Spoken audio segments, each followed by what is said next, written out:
You can't walk to if you fall through. When I call you up, you want it, I'ma get it for you. Let me get you, put you in that boat, take up another issue. Soon as I fell in it, I fell in love with you. Tryna fight the feelings, it's ahead of. Baby, you so trophied up, you know you cold, trophied up, you ghetto go, trophied up, you know you cold, you ghetto go, you ghetto go, baby. Yeah, you're a step to obstacles. Dallas, we did Papa Do's, and we don't penny pinch, we spend it all, that's what the profit for. I'm Kansas in the Final Four. Any given canvas you imagine, I'm relying in souls. This a different tier, you know my fabric cut from rain goes. They cover Cambridge, you know that moment never lasts for show. I got an everlasting flow. No, I can't relax, I'm too attached, I can't let it go. 92 Fendi is a ticket on your vintage pose. And Drake's that's for basic hoes. Isabel, short rigatoni, grab a plate to go. And lames can't stand next to me, that's the juxtapose. Had to get a rock and that's the topic, I adjust the goals. Boy, we brought the pressure and the extras. You uncomfortable? You know you go, trophied up, you ghetto go, trophied up, you know you go, you ghetto go, you ghetto go, baby. Ghetto go. You know I'm gon' get it for you, so I don't wanna hear shit when I'm busy. Let me hit them corners, Tiffany blue, match the aroma. East Saint, Globetrotter, dribble drop buckets in East State. P6, I'm still thinking back on release days. Nice heated place with dry age, Japanese days. Threw the city on my back and didn't fold without a knee brace. Trophied up, you my first, second, and three place. Running relays, forms on my keychains. I know I'm toxic, I probably never teenage, just being honest. I only lie about where I'm hiding, I be really up, but baby I'm broke, bitch I ain't got it. Still whatever you want and I'm gon' get it. I said whatever you want and I'm gon' get it, this that ghetto gold. I said whatever you want and I'm gon' get it, this that ghetto gold. Kill it. Really shit, man. I thought I was missing something, but the whole time I already had it. That's what ghetto gold is, you know? I just found it in myself. I found it with the people around me, you know? I found value in everything around me. That's what ghetto gold is to me. Believing in yourself, that's what ghetto gold is to me. Standing for something, that's what ghetto gold is to me. Putting your niggas on it and doing it with your niggas, that's what ghetto gold is to me. I want blimps for everybody. I want 41s for everybody. We ain't reaching out our frame no more, you know? We found value in ourselves, we found value in what we doing. So, it's that ghetto gold, for real.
Yeah.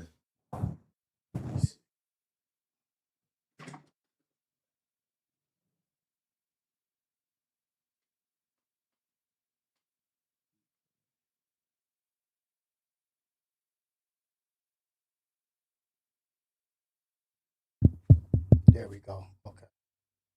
Back in the building. Okay. Here we go. Oh, lip reading about Hey, we back, man. We back in the building. We here. Hey, let me go. Introduce yourself, man. Introduce yourself. Let the people know, because guess what? Right now, you got like a celebrity fame energy behind you. People been asking about you. Go ahead, do your spiel, man. Man, what it is, good people, man. It's Mr. Hit the Rolling Store. To want to know what you don't know with some info that'll help you grow, man. I'm WahDay. I'm from out of Compton, man. I'm from that part Big Tookie wrote about in Blue Rage Black Redemption, man. And that's corporate, by the way. But yeah, man, Rios, thank you for having me. Hey, man. Thank you for bringing me back into your space, brother. The people wasn't going to let me not bring you back. So they go Debo us. They go Debo you. I got so many messages of people, like direct messages on Instagram, and messages on YouTube, right, just saying, hey, man, bring him back. He's interesting. He's got a lot to talk about. He's knowledgeable. He's intelligent. And I think what people have been missing is the balance of where we come from and the balance of our growth and our evolution. And not a lot of people are putting that on display, because you know what they want. They want the other side. They want it raw. They want it raw. So I want to ask you, how do you manage that balance? When I heard Nas say it, I whispered in her ear, and then she told me she loved intelligent gangsters. Mm-hmm. That was it for me right there. That was it. It was like, yeah, that's what I'm about to be. Let's go. We were just talking about the difficulties of family. You know what I mean? Yep. The difficulties of family, and trying to balance that with giving grace, with giving respect, but also setting a healthy boundary. Mm-hmm. And like, this is what my standard is. And if this can't be met, I can't be here. I cannot allow you to continue to drain my energy, disrespect, or not acknowledge the work that I put in, not just for myself, but for you to have what you have, whatever it is, whatever brings you peace, closure, and happiness. And you gonna disrespect me by whatever it is you say behind my back, whatever it is you do to my face. So before I have to humble you, Mm-hmm. let me just remove myself, because it's gonna hurt you more when you miss me. Right. Right. And then that reflection on that is like, damn, I was wrong. And what we were just talking about, I had it good. I had it good. I had a great relationship with my family. I had a great relationship with my cousin. He was always there for me, but I let one moment rob me of that. In my feelings. And we speaking for men right now, like, get out your feelings, dude. WWF, working without feelings. Stop doing that. We are men. We cannot afford to be emotional, because we got our mothers, our women, our sisters, our nieces. That's for them to do. Mm-hmm. So if you mushy inside, they naturally mushy inside. They come running to you, needing some counsel, needing some protection. Where we go now? And then you wonder why she didn't ran outside, and then she's messing with the dude that you don't want her to mess with. You wonder why she's outside looking for love when it should have been in the house. Damn. Because you're not emotionally stable. Nor are you spiritually inclined. And or you just outright don't have the knowledge. Yeah.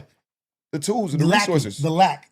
So being that you're lacking, we're not finna apologize for that. No. Hey, get out the way, dude. And do you feel like now is a time where there's really there's room for understanding, but there's not room for excuses? No room for excuses. That's out. That's out. We got to stop making excuses for. Remember, I talked about this last time we was here. I could forgive a mistake. I cannot forgive a choice. Right. King Slayer, let me correct that right there. We're not saying don't have feelings. Don't react and move in your feelings. Facts. Everybody has emotions. Everybody has feelings. But when you're making decisions based off emotions and feelings, I'm telling you, a lot of mistakes come from behind that. Anger counsels good judgment. Damn, anger counsels good judgment. Can you give me an instance of the last time that you had to like self-regulate and kind of check yourself? One of the last times, like I said, I don't want to, like this past weekend, got into a situation with a cousin of mine. He was wrong. And when someone's wrong and wronging me, and you know what you're doing, I'm coming at you up your front, down your back. But in the midst of me doing that and seeing that he didn't want to take it to where he thought he wanted to take it to, pulled a sharp object on me, thought that was going to humble me. I ran right to it, like, let's finish doing what you was doing. And in that instance, when I seen him run from me after you went and brought violence to me, man, what am I doing? What am I doing? Because what was wanted was you to run, you to move away so that they could feel bigger than the situation. But when that is met with real intention, it's like, oh, okay, my bluff, my shit is over. But now you not only did you bluff, you also damaged the relationship. Is there coming back from that? You know what I mean? Because had that escalated, it would have went bad. You know what I mean? Like the possibilities of what your intentions are. When you pulled that out, you went to another level in our relationship. Yes. Is that a conversation? Is that a prayer? Is that a sit back and think? Like, what is that situation like? For me, penitentiary rules are in effect. No surrender, no retreat. No. Okay. Whether you subconsciously, consciously, unconsciously did what you did, you've been out here long enough to know. Because you were taught the same things I was taught. Probably wasn't taught by the men and women that taught me this. Mm-hmm. But you were taught when you draw your sword, you're getting met with brute force, or you better inflict brute force. So since you decided to do that, look, we just gonna end this here. Your loss. There's no reconciliation. No reconciliation. And what about family witnesses saying like, maybe possibly picking sides or saying that you know this or you know that? What is the message that you have for them? Like, I'm only human. I'm a man, and I have my standards, and y'all know the standards. I'm operating the way you know for a man to operate. Why not address the one that's operating out of bounds? Story of my life, Rios. You know, it's like, you watch sports, you're a big sports fan. Whether it's on the football field on a Sunday or it's on that basketball court, when that foul happens or that foul was a little too hard, the person who initiated the contact doesn't get the ridicule as the person that reacted. Oh, yeah. It's always the second guy that get the double tech. It's always the second guy that's been expelled from the game because he reacted. And that's the story of my life. It's always, wait, you did this. You know better. You smarter. You should have controlled the narrative. You should have controlled the situation. I'm human. I'm reacting. Why ridicule me? Why condemn me for giving him what he thought he was ready for? What gave him the thought and the mindset to do what he did to me? Some of these dudes be, oh, he this, he that. Well, if I challenge him, call him out, I'm going to get some notoriety, I'm going to get some fame, or my gangster may be looked at as I'm on his level, I'm on the same plateau with him. That's the only thing I can surmise. It's like, because again, you not ready to go where I'm finna go, bro. Right. It's just you're not. You think you are, you talk like you are. I don't know if it's the dope, the pills, the woman that's in your ear, or whatever. You know, you always hear people say, I'm willing to die about it. Wrong thinking. I'm going to kill you about it. Exactly. Think about that, because you're not going to be here to even... And I'm going to continue to keep stepping. Yeah. Well, you know, you're going to end back up in jail. Wrong. I'm looking to get away from it and then go keep lacing up my son and laying up with my woman. And, you know, I may feel worse about it. In a moment, I may feel good. But afterwards, you know, you always feel worse. Yeah, for sure. You always feel worse. For sure, all the time. But it's like, what else? Like, and we're like, no one here is perfect, and we're still trying to figure out shit. You know what I mean? We're trying to pull knowledge from here, self wisdom, and this and that, and trying to operate. But it doesn't always give you like, oh, in this situation, this is this. It's like we're still figuring this shit out. We are all imperfect, and that leads me to the question, like life and the struggles of life, and with you being in jail, prison, out here in society, this and that. This last run of being out here, what is different? I have bigger requirements, responsibilities, and obligations now, being that I'm locked in to the third act of my life, I should say. Okay. So, you know, I'm seeing in the chat where they saying proactive and not reactive. That's so true. And that's something I'm trying to master, Tyler Sims. I'm really trying to master being proactive instead of reactive. Mm-hmm. You know, I be trying to express to family, associates that y'all got to take into consideration, take into account that you are talking to a man who spent 20 years of his life in prison. Mm-hmm.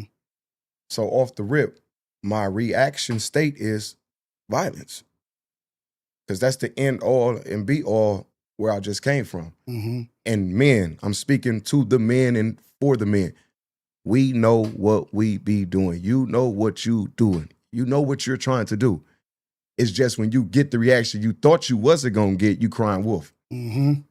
And that's the thing that disgusts me. Well, he this, he that, you too big, you smarter. Stay in your lane then. Stay in your lane and don't make me have to operate in my energy that I don't want to be at. I do not want to be what I've been being, because in the end, I'm going to lose. Is that PTSD? Is that For traumatic? Sure. Well, PTSD, post-traumatic syndrome, for sure. I suffer from that, yes. And so I know military brothers, they used to, back in the day, they called it shock, something shock, or I can't think of it, but they had a name for it, but now they're like really recognizing it as a thing. You know what I mean? They fought against it for a long time. And sometimes triggers can be, for brothers that was in the military, loud noises, gunshots, or firecrackers, screams and stuff like that. Have you recognized your triggers? Yes. So while I was in federal prison, like I said, I had a lot of time for reflection. Mm-hmm. And I didn't have a lot of support. You know, like I said, I had my Kaisha, she was in my life. My son didn't know where he was. It was bad. Wasn't talking with my mother, you know, based on what I told you. You know, she had took me through and did. Mm-hmm. TF was super busy, running on for his career. So it was every blue moon I was able to call him and talk to him. My boy Marcos J. Tino, he answered the phone for me every blue moon, but they in this space that you are in, so they're constantly busy. Yeah. I'm on their mind, but I don't care the time to talk to him every 15 minutes. He want to call and vent or hear what's going on. So I had to go within, so I didn't go without. And I got tired of being deemed crazy, uncontrollable. So I voluntarily put in a cop-out to go talk to the site. Mm-hmm. And speaking with Dr. Island, she, I opened up to her about a lot of stuff I've been keeping bottled up for 20 plus years. And in doing that, she told me, she said, that's trauma. You shouldn't have been 3 years old, and this is 1992. Mm-hmm. You shouldn't have been 3 years old, and you could tell me vividly that you saw your little brother's father get off with a pump shotgun and almost handle his business with somebody who was trying to violate my big sister. Mm-hmm. Ooh. I remember that vividly. That's multiple levels. Oh, shit. And I know it's true because I came home in 2015 and then I had this talk with my big sister. And I said, I remember I had my yellow onesie on and I had my Hulk Hogan slippers. She broke down crying. She said, how do you remember that? You not supposed to remember that. Talk to big bro. Hey, remember this happened? Remember this happened? Yeah, that happened. Nigga, you cold. Nigga, how you remember that? So expressing this stuff to Dr. Island, she sat silent because she like couldn't believe. I'm sitting here telling her this with a smile on my face. No emotions, no nothing, but I'm just seeking counsel and seeking advice on how to deal with being labeled crazy. So she said, I'm gonna call you back here tomorrow. Tomorrow's my off day, but I'm coming back to work just for you. Ooh-wee. She came back in, we had class, we had the ORDAP class. And she said, before I start this class, I just want to tell y'all, Mr. Scott is a phenomenon. And she looked me in my eyes and when she said it, and I knew the word phenomenon, but in that instance, like the meaning went blank.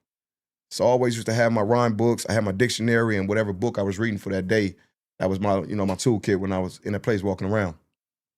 I hurry up, snuck, open up the dictionary. Phenomenon, a remarkable person, someone's worth notice. I'm like, damn. And she told me in front of the class, you not crazy. Don't allow anyone to call you crazy. They call you crazy because you didn't figure them out.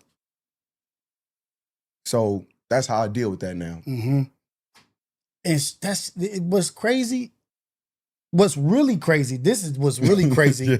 Not you. Yeah, I got you. Like the fucking system where the men that need the most therapy and most communication is frowned upon to go talk to a therapist when it's all these issues that these young men are dealing with.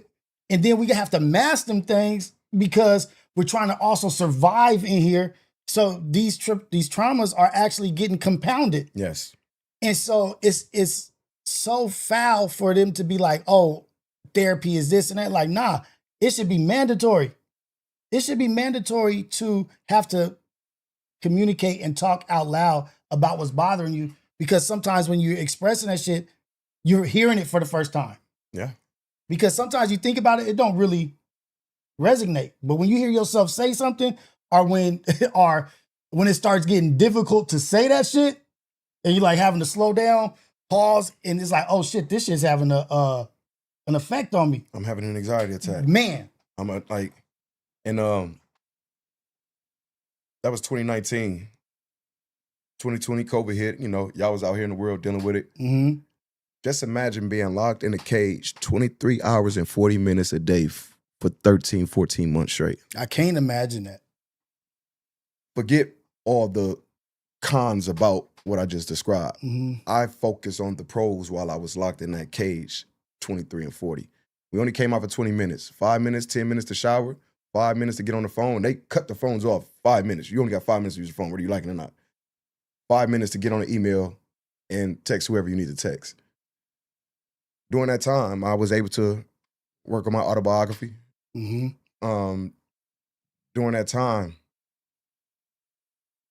I found out a lot about myself. What triggered me? What's invoking this rage? I had to tell my little cousin, he said, yeah, I got an anger problem. I'm dealing with a controlled rage, bro. It's not the same. It's not the same thing. What you mean? That shit Mike Tyson fought with, that's what I'm walking around with. That shit Michael Jordan and Kobe played with, that's what I'm walking around with. Is that enough description for you? And say that you don't have the opportunity to, at the time, not now, but at the time, did it get uncomfortable when you didn't have situations to release that shit? Would you feel the buildup of that shit? So, last year, man, my boy, Young Ad Hefe, and by the way, man, free Young Ad Hefe until they free Young Ad Hefe. He spoke up on me on his platform. He did a 36-minute segment about me. Shout out Ad Hefe. That was my celly, man. That's one of my childhood friends, and he's always been who y'all see. That man is that. Do not get it fucked up. I'm telling y'all, man. Young Ad Hefe is every bit as good as advertised, man. But he had told the people that, man, I know WahDay, and he will bottle up so much until he can't. And then if you happen to be the one that I explode on, you finna get what I ignored from the last 7 dudes. You Yeah, finna for get sure. what I ignored and couldn't express over the phone to this woman who won't allow me to see my son or like, and you know this is what's going on, but you want to poke the bear. So bring your ass here, boy. Mm. Man, why you doing him like that, man? That wasn't called for. He didn't deserve that. But you want some of this, nigga? Because right now, like, that's not what you want, dude. Because now you're getting involved with some shit ain't got nothing to do with you. But black people, black men, Yeah. this society right now, gunshots is going off. Dude letting off with an AR-15 and everybody got their phones out getting content. I remember when you was talking, man, somebody shooting, duck and roll. Hit the deck. You got your phone out recording this dude get his top blew out. You got your phone out while this black woman is being attacked, beat on, kicked in her face, and you laughing about it. Despicable behavior. And that's cool. Oh, I'm wrong for calling this out. I'll be the villain in your story because you the clown in mine. Oh, I'll be the villain in your story because you the clown in mine. Because I just feel like it's so, I don't know if I want to say opposite, but it's just so like foreign to me, even the phone thing. Like, because we couldn't even talk or have a phone out or even be texting or anything while anything was happening. Or even talk. Like you couldn't even be around. Like it was just shit that was just like, what the brother. fuck? Remember there was a time we in a life, gang culture, whatever, and we just thought we was so hard. 12, 13. I started gang banging when I was 12 years old. So here I am, I'm 13, 14 now. I'm finding myself, I'm high school, I'm going to Washington High. I'm being real disobedient at home, real disrespectful to my mother, my father, and I'm just constantly elevating on bunk. Mm-hmm. So I'm feeling myself so hard, you know, the homies was throwing a meeting. And I came from the back of the crowd and I spoke up and said something. I was right. It was the truth. You spoke out of turn. Shut up, nigga. Who is you? Nigga, nobody asked you nothing, little nigga. Shut up. Move back to the back of the crowd. Nigga, about to kill us talking. Real shit. And you was feeling yourself. But those reminders, those humble reminders are necessary. Because they're a little bit of a temperature reality checks. Like, hey, there's a need for a tier. It's a hierarchy. It's a hierarchy. There's a need for a tier. And guess what? If a motherfucker would have said something flip in that moment, that wasn't like, nah, I could talk. It's a what? Now you're getting humbled. Now you're getting humbled. And there's nothing nobody could do about it because, again, you speaking out of turn. And I remember one time I had seen on Instagram somebody's story. Snoop had stepped out and he came to Long Beach. Mm-hmm. And he had put up on his homies. Shout out to Uncle Snoop. Oh, I think I know what you. Yeah. And he was heat checking, speaking his mind, and, you know, let it be known. And the thing I loved about him, he said, y'all gonna start seeing plenty of me. And while I'm here, do anybody got a problem? Do anybody got a problem with Snoop? Because we can get down right now. Because after this, I'm done talking about why I'm not around, why I don't do this and do that. Do anybody have anything to say? Because we can squabble right now. And one of the young lokes, and I knew he was a loke because the way when he spoke, you know, the crowd, you know, parted. Mm-hmm. And he like, man, yeah, man, woo, woo, woo. Man, y'all need to start being the homie, woo, woo, woo. And what he was saying was true, probably necessary, but not needed at that time. And Snoop told him, thank you, young homie. Yeah. But this the mother problem. Shut up talking when ain't nobody talking to you. Right. I don't need you saying what you saying right now. Off topic. Off topic. Be quiet. And he didn't feel no type of way about it because he was smart enough to know, like, damn, the big homie, right? Yeah. I wasn't, but I did feel the need. But you know what? You're right, big homie. And I love that moment because the energy was felt, but Snoop didn't do it in a disrespectful way. No, not at all. Not at all. It was real classy. It was classy. It was OG. It was mature. Like, this is the problem. You're talking out of turn. You need to shut your mouth, shut that shit up while this and that. It wasn't no BA, no B word, no MF, no, like, it was just, hey, this is matter of fact. I'm glad you did this because this is the point I'm trying to prove right here. Exactly. You proved my point exactly. Now go chill out And that you're right. He was like, He took it. he took it. He reflected. In that instance, he didn't wait till everybody walked away, and that's, for me, that's what I fell in love with. That whoever dude was from 20 Crip, he accepted his chastisement. He accepted his discipline in front of all the other homies who respected him or probably thought he should have reacted a certain way that he usually would have reacted if it was anybody else in the set. That's what I loved from him. Yeah. And, to your point about, I'm just speaking for where I come from and how I didn't see stuff and being in that place for so long. I'm starting to get called Unc now. Yeah, it's here. It's here. Yeah, it's here. And it's like, I had one of the young homies, man, from the 80s. He finally met me. Okay. Been hearing about me, he finally meet me. And he was disappointed that what he thought I was supposed to be, I wasn't. And he outright came and told me, he like, man, you was a custer. What? Nigga, you was a custer, cuz you turned down. Nigga, I thought you was this, and niggas be saying this. I don't see it or feel it. Nigga, you was a custer. I was shocked. Like what? Like I froze for a minute. Yeah, that was so foreign. Like, this is new. Like, what? It's happened before, but every time it was, and mind you, this is, again, shout out to Young and Hefe. This is like family. Okay. So I can't do him like I would have did anybody else that would have did that. So I just told him, man, come here. Bro, I got pins in my hand. I just had a fight 2 weeks ago, had surgery. I just broke my hand. Ain't nothing going on around here for me to be on that, fool. So where's this coming from? Man, shut up, shut the door, nigga. Help me get high, nigga. Get the fuck up out my cell, nigga. Oh, big bro, you getting mad? Don't big bro me now. I choose my words carefully and I don't repeat myself. You got 8 seconds to get up out the cell. Shit. This generation don't respect nothing. Shout out to y'all. Y'all do what y'all do. Y'all handle y'all business. How the climate has turned into to give y'all this platform to do what y'all think is cool.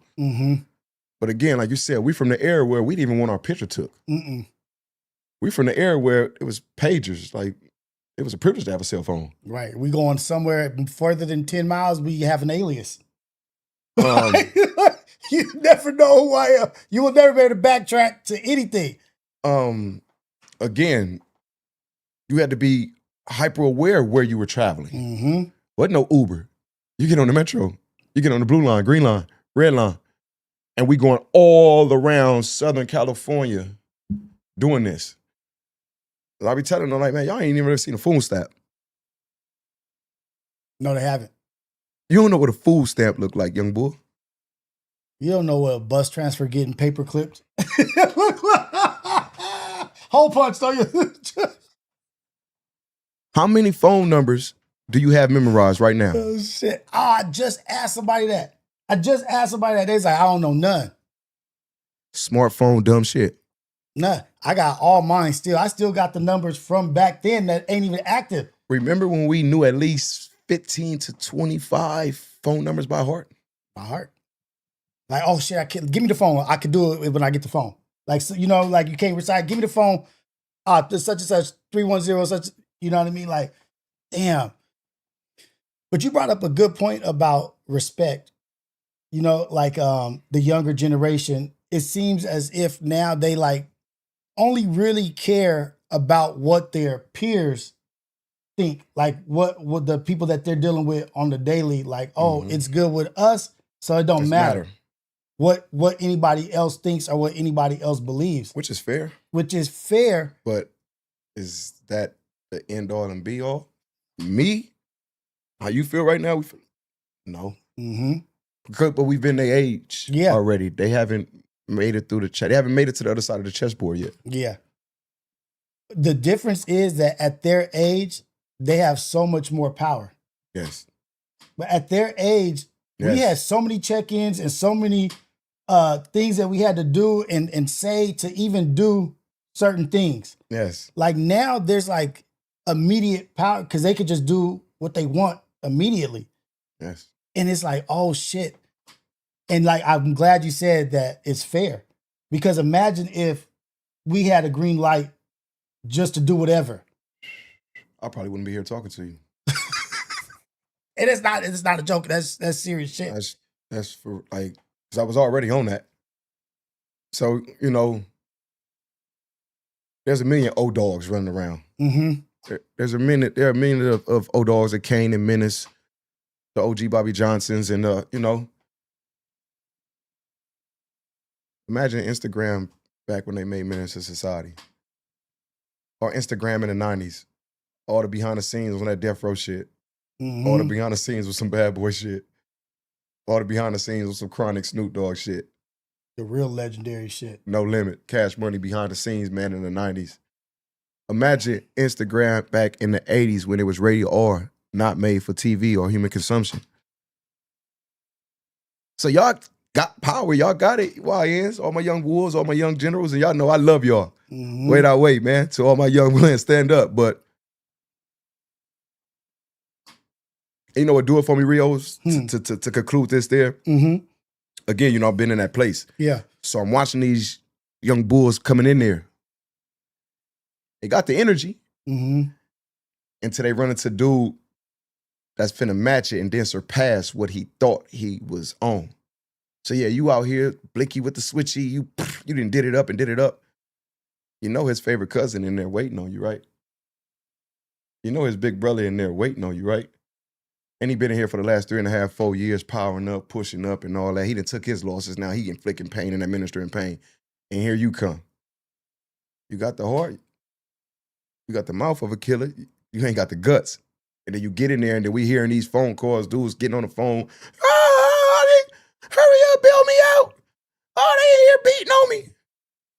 Why aren't you putting out what you been saying you about? Oh, you ain't got your gun? So you only tough when you got a gun. Mm-hmm. Ain't no guns in that place. You know, one of my big dogs, man, I love his life, man. One of my OGs, man, Lonnie Fleming, man, he had said this to me and then it stuck with me. He said there's assassins and then there's soft killers. Detail. Soft killer is the last dude I just spoke about. Mm-hmm. Mm-hmm. You probably 2-3 bodies in, whatever. From a distance. Unsuspected. Or you deliberately went and handled your stuff. You know you have to stand on it if you get caught and you land in that place, right? And when I mean stand on it, I mean accept every physical altercation come, fist fight, knife fight, whatever. You have to handle it with the same vigor you did what you did that landed you in that place, and they never do. I could teach a master class on how to survive in prison. I don't care what, after this, when they get the clip back, you're not finna tell me about what be going on when I see, that's why so many PC yards, S&Y yards, sensitive needs yards, these 50-50 yards. We got all these fathers walking around with rapists and child molesters and then come home and jump on social media and get the popping hot grease. Like, where was your ethics and your integrity then? I want to go talk about that. The 50-50 yards and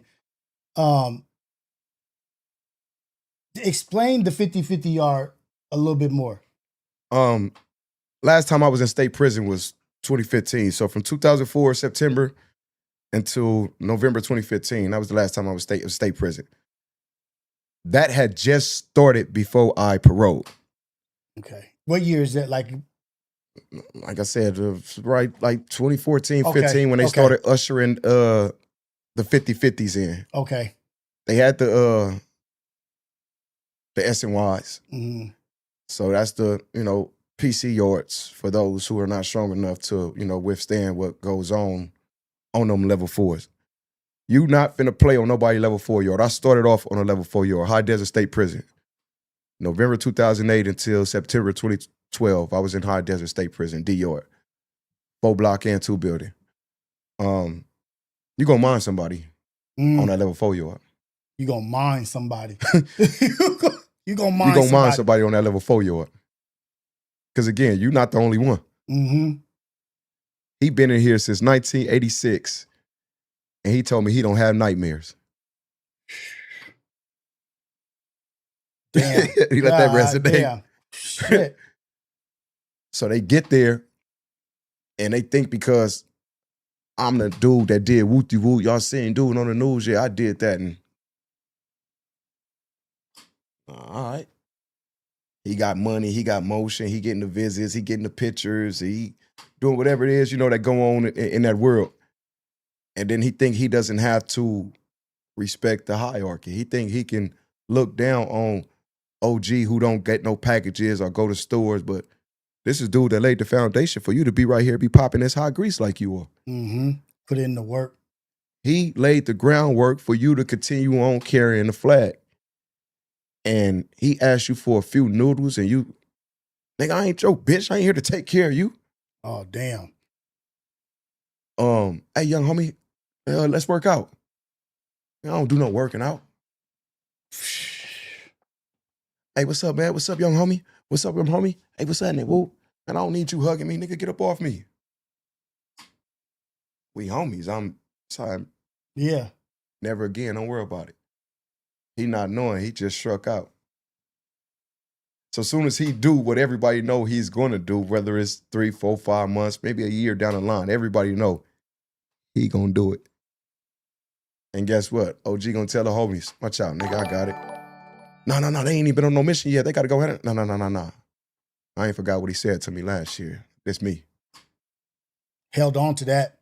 It's there. It's right there. He feeling the heat. He feeling the hairs on the back of his neck stepping up. So here he come. OG, what's up? It never fails. I done seen it so many times. Like a goofy, he gonna shake the man left hand. Don't never let nobody embrace you with their left hand. Right.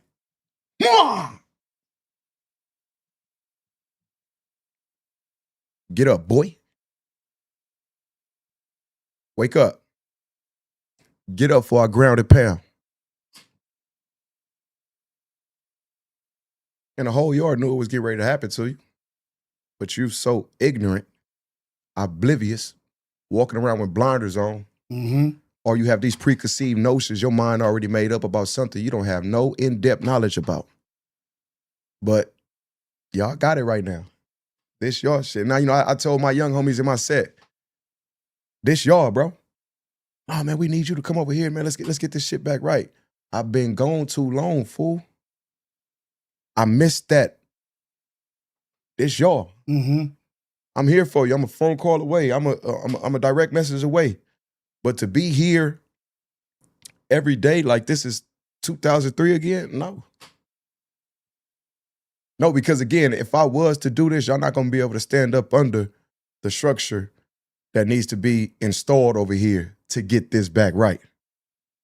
Because you have to go in on some managerial type shit and change the whole situations, foundations. You have to detox these dudes. You have to unplug them, rewire them.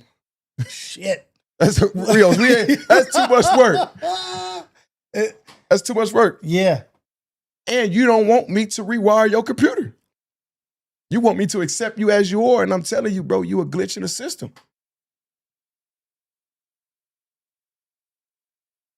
Damn. So the glitches, but okay, so if that's the case, the glitches have action now. What does that leave the matrix? You know what I mean? Like, where does that leave the situation if the glitches, like, I was talking to somebody, like, just in the world in general, in general, not even on no, like, anything in particular, just the Look world. at the chat, why be that guy? Salutes, why be that guy? Respect, brother. I ain't even mad at you, man. I'm trying to shake it off. Hey. I'm trying my hardest to shake it off. Why be that guy in the chat? Shout out to the chat, locks in the chat. Hey, brother, I'm trying my best to shake that, bro. I've done better than a lot of dudes that you call me institutionalized. I'm telling you, I've seen worse. But look, you're doing the work, though. Yes, for sure. You're doing the work. And so what I was going to say is that the world is becoming unrecognizable to me just across the board. You know what I mean? And I used to be able to be like, oh, shoot, like, I'm pretty sure what a year from now looks like. At this point, I'm not sure what 3 months from now looks like. 30 days, real. Remember, everything is a button away.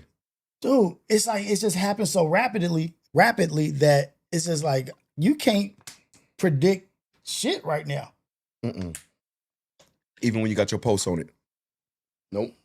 Okay, so we were talking about the 50-50. So Yes, if yes, somebody yes. goes 50-50, they are on the yard with questionable people. Not questioning people, we're gonna call it like it is. You're walking the yard with child molesters and rapists.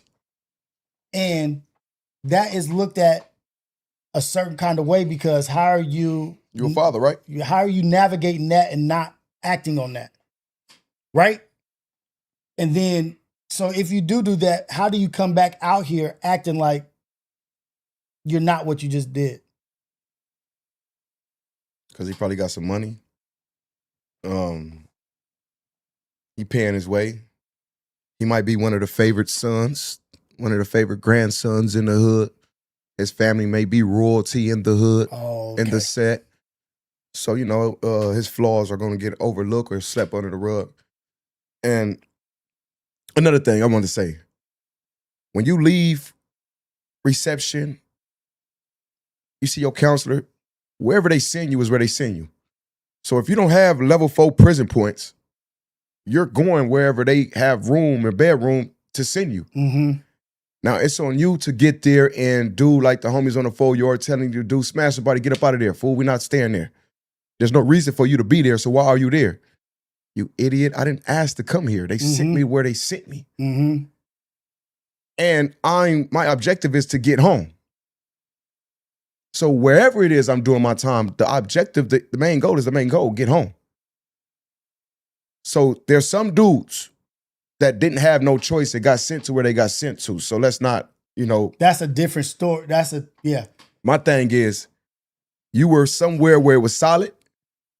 You dropped the ball, you fumbled, you didn't react or act on the energy you've been putting out, and you voluntarily, knowingly, willingly signed that chrono to go on that yard. Oh, okay. Nice. Those dudes. I get what you're saying. Because basically you're saying it's not a choice for some. No. And they just, where there's an opening or wherever That's where you're going. That's where you're going. And there's so many more of these prisons now. Up and down, Southern California, Northern, Central California. There's many more of these prisons. They are the majority now. The weaklings are the majority now. Except you've landed on a level 4 prison yard. Mm-hmm.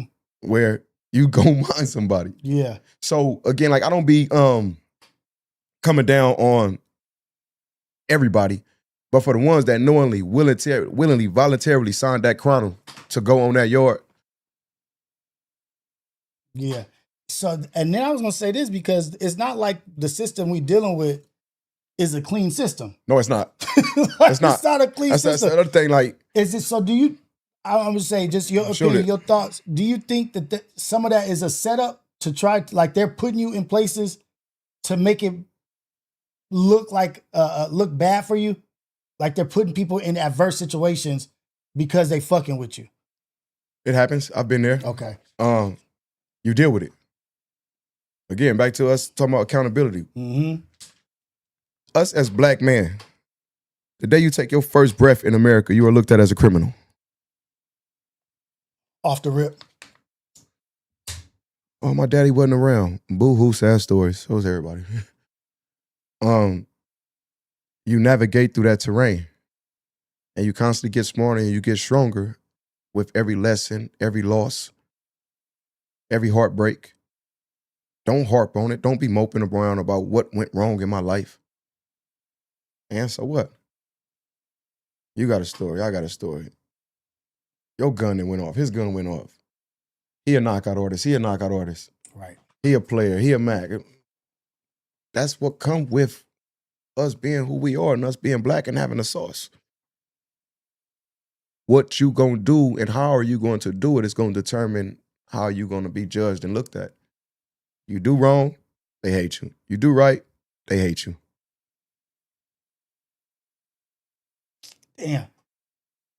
And being in this system that's changing so much, like this is and this is not just about Aunt Hefe, but Aunt Hefe's situation is a good example. Like, Aunt goes to court. He sees a self-renowned journalist, not a credentialed. I caught that.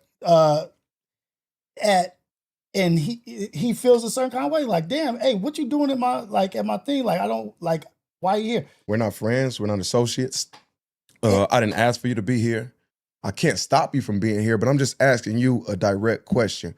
What is your agenda? And the fact that it is looked at, or people are even fighting the fact that why is he doing it? Like, because he wants to know. I can't even imagine going to court and seeing YouTube self-proclaimed journalists reporting on what's happening in my life. You know what I mean? Like, and whatever I'm fighting with that stress and with that situation and where I'm at. And then I'm seeing somebody I don't like taking the opportunity to talk about my situation. To exploit it and making money off of it. You don't mean well. You don't mean well. And it's like, on just the strength of, hey man, like, stall that shit out, like, miss me with this shit. And that's a problem to say that. Like, where the fucking world do we live in? Man, that man's a father.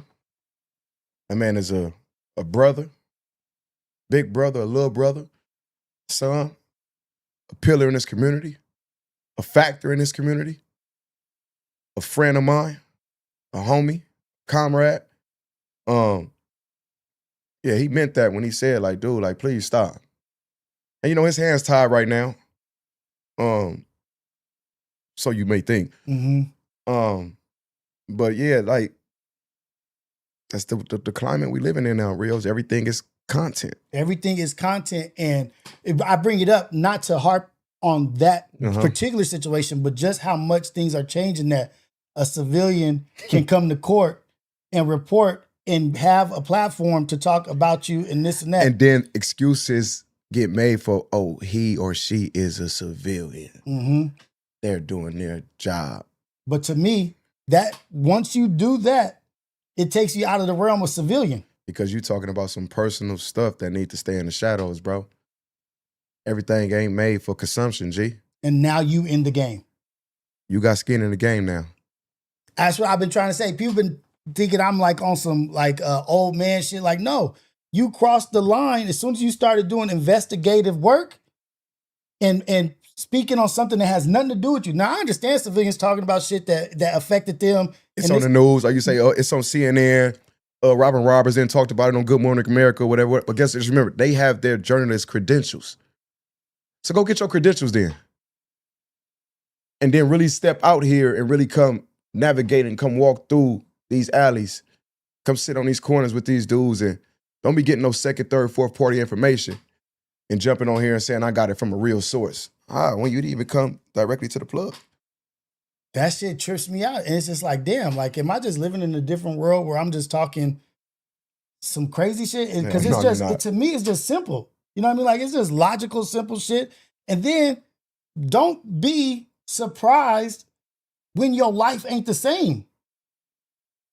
Why they messing with me? I don't gangbang. I'm not from nowhere. I was just talking about what they said, and I just reacted to it. And then my homie who know his homie, this is where I got it from. Bro. And then that's where, like, it's like, no, you got skin in the game now. So now the repercussions that come from that, just don't act surprised about it. Like, I'm not saying that this is right and this is wrong or this is that. I'm just saying that you're in a different realm now.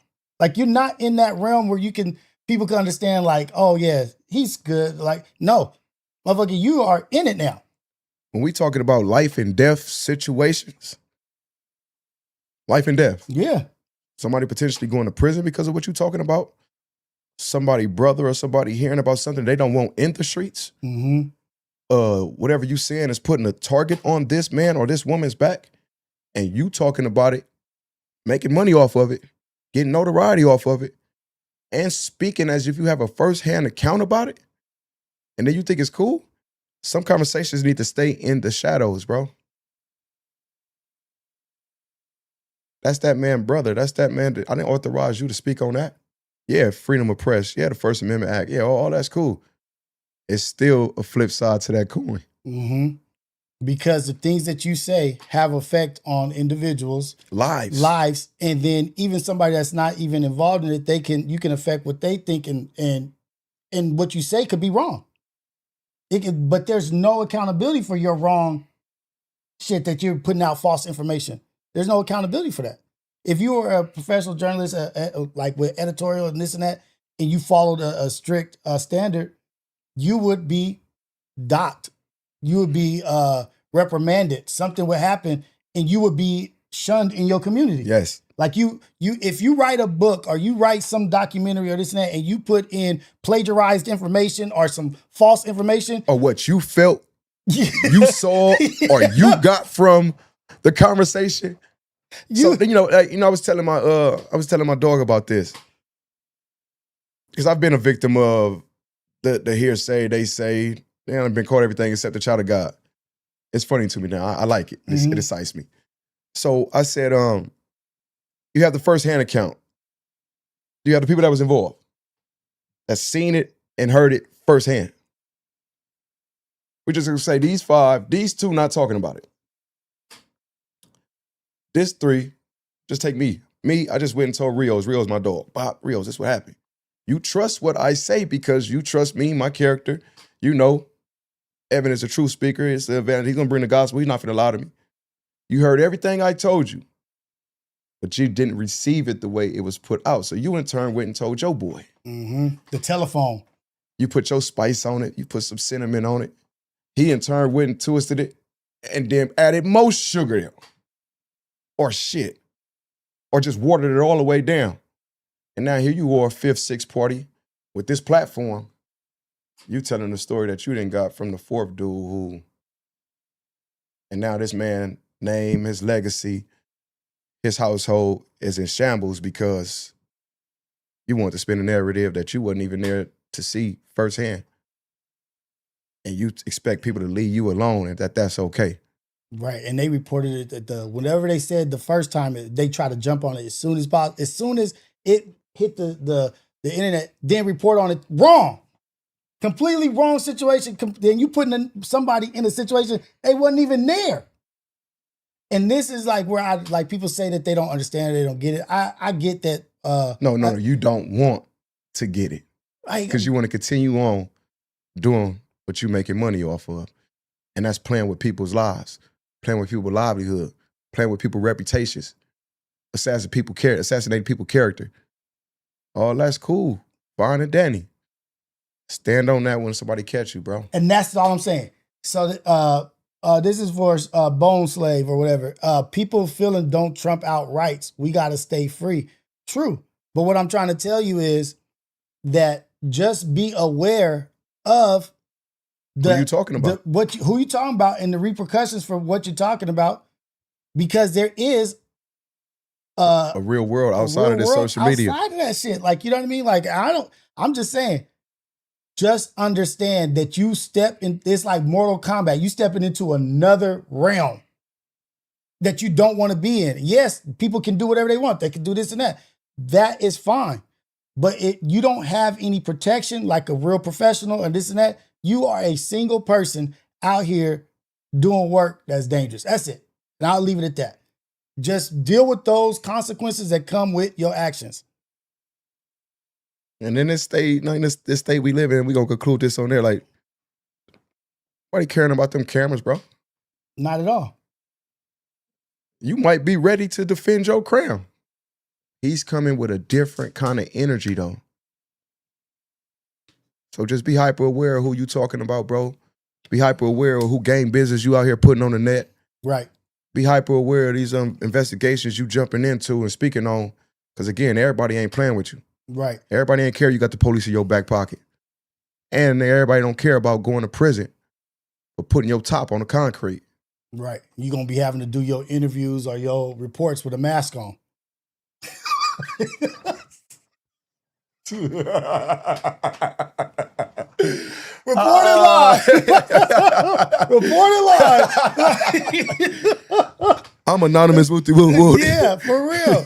That's what it is. Love. Yeah. But that's what I wanted to talk about. I did want to bring up the smash and grabs. Yeah. Smash and grabs. Yes. And like Yes. maybe out of ignorance, I'm saying that Let's do it. Out of ignorance, I'm saying that this is a new thing, not a new thing, but it's more So this generation with Instagram and social media has made it prevalent where everybody can see it, and there's been so many copycats since. Like I said, I didn't start it, I just mastered it. Robbery, prostitution has been around since the beginning of time. mm-hmm. But with this smash and grab, that run I went on, it is an art and science to it. It's not just something you just wake up and think you want to go do because you're money hungry. Mm-hmm. Every robbery that I did, and it's public record, I did my time for it and all that. And I'm speaking about me and me only, not anybody else that was involved and did what they did and played it how they played it. I'm just talking about Mr. Hit the Rolling Stone. Mm-hmm. Every robbery was well planned, deliberate, elaborate escape route. I wish these dudes were more invested the way I was, because we could have we'd still be millionaires to this day Mm-hmm. if everybody had played it fair. But to the art and science that goes behind a smash and grab, your money is right there in front of you. Them watches, them diamonds, them bracelets, them F1 VVS stones, and everything is right there in front of you. You don't break the glass. Don't leave your chance at room of getting cut, leaving blood behind. Some DNA. Jump over the counter and knock the wooden panel out. You saved yourself another 7 to 10 seconds, which is a lifetime in a robbery. Wait. How did they save the 7 to 10 seconds? Because they're sliding the thing or over breaking it? So just say you run in there and there's just glass. Mm-hmm. They are making the glass stronger now because of this stuff been happening so much around the country. Okay. So they're buying stronger glass to protect their product. There's still that wooden panel behind that glass that they open, lock and key, and grab whatever they need to do to present it to you. So you jumps over the counter, one whack, bah! That's out your way. You collect everything. So again, about saving time. Mm-hmm. Again, I can go get $500,000 in 60 seconds. Damn. Yeah, you being seasoned by the best, so let this marinate. Let's do the video first. Let's do the video. Let's pull up the video real quick. Right. Check out these young bulls right here. Okay.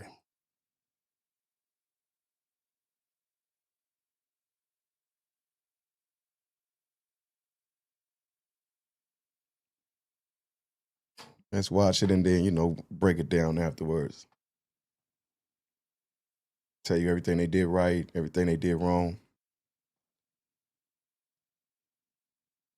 The thing that I love about these YNs right here, it wasn't a coordinated attack, but sometimes it don't need to be. Just had the nuts and the guts. Mm-hmm. They ran in there gang deep. What is that? At least 1, 20? 2, 3, 4, 5, 6, 7, 8, 9, 10, 11, 12, 13, 14, 15, 16, 17 young bulls or old men, whoever these are. They got masks on. I can't see them. There's no stopping them. Oh, I see what you're talking about. He had to hit that thing 4 times. No. Play it back real quick. Now let's count. 1, 2, 3, 4, 5. What? 1, 1,000. 2, 1,000. Look how much you already got everything before that 4th hit. Now you are moving too slow. A smash and grab is predicated on speed. Y'all ain't here taking y'all time. Y'all not in shape. You need to be in tip-top shape, and you need to be moving proficiently and efficiently doing this. None of these cars should have been parked right in front of the venue. Because again, this video in federal court, it will be considered evidence. They don't even need the store owner or whoever was there to come and testify because this video is evidence. Look how slow they moving. Yeah. Look how slow you moving.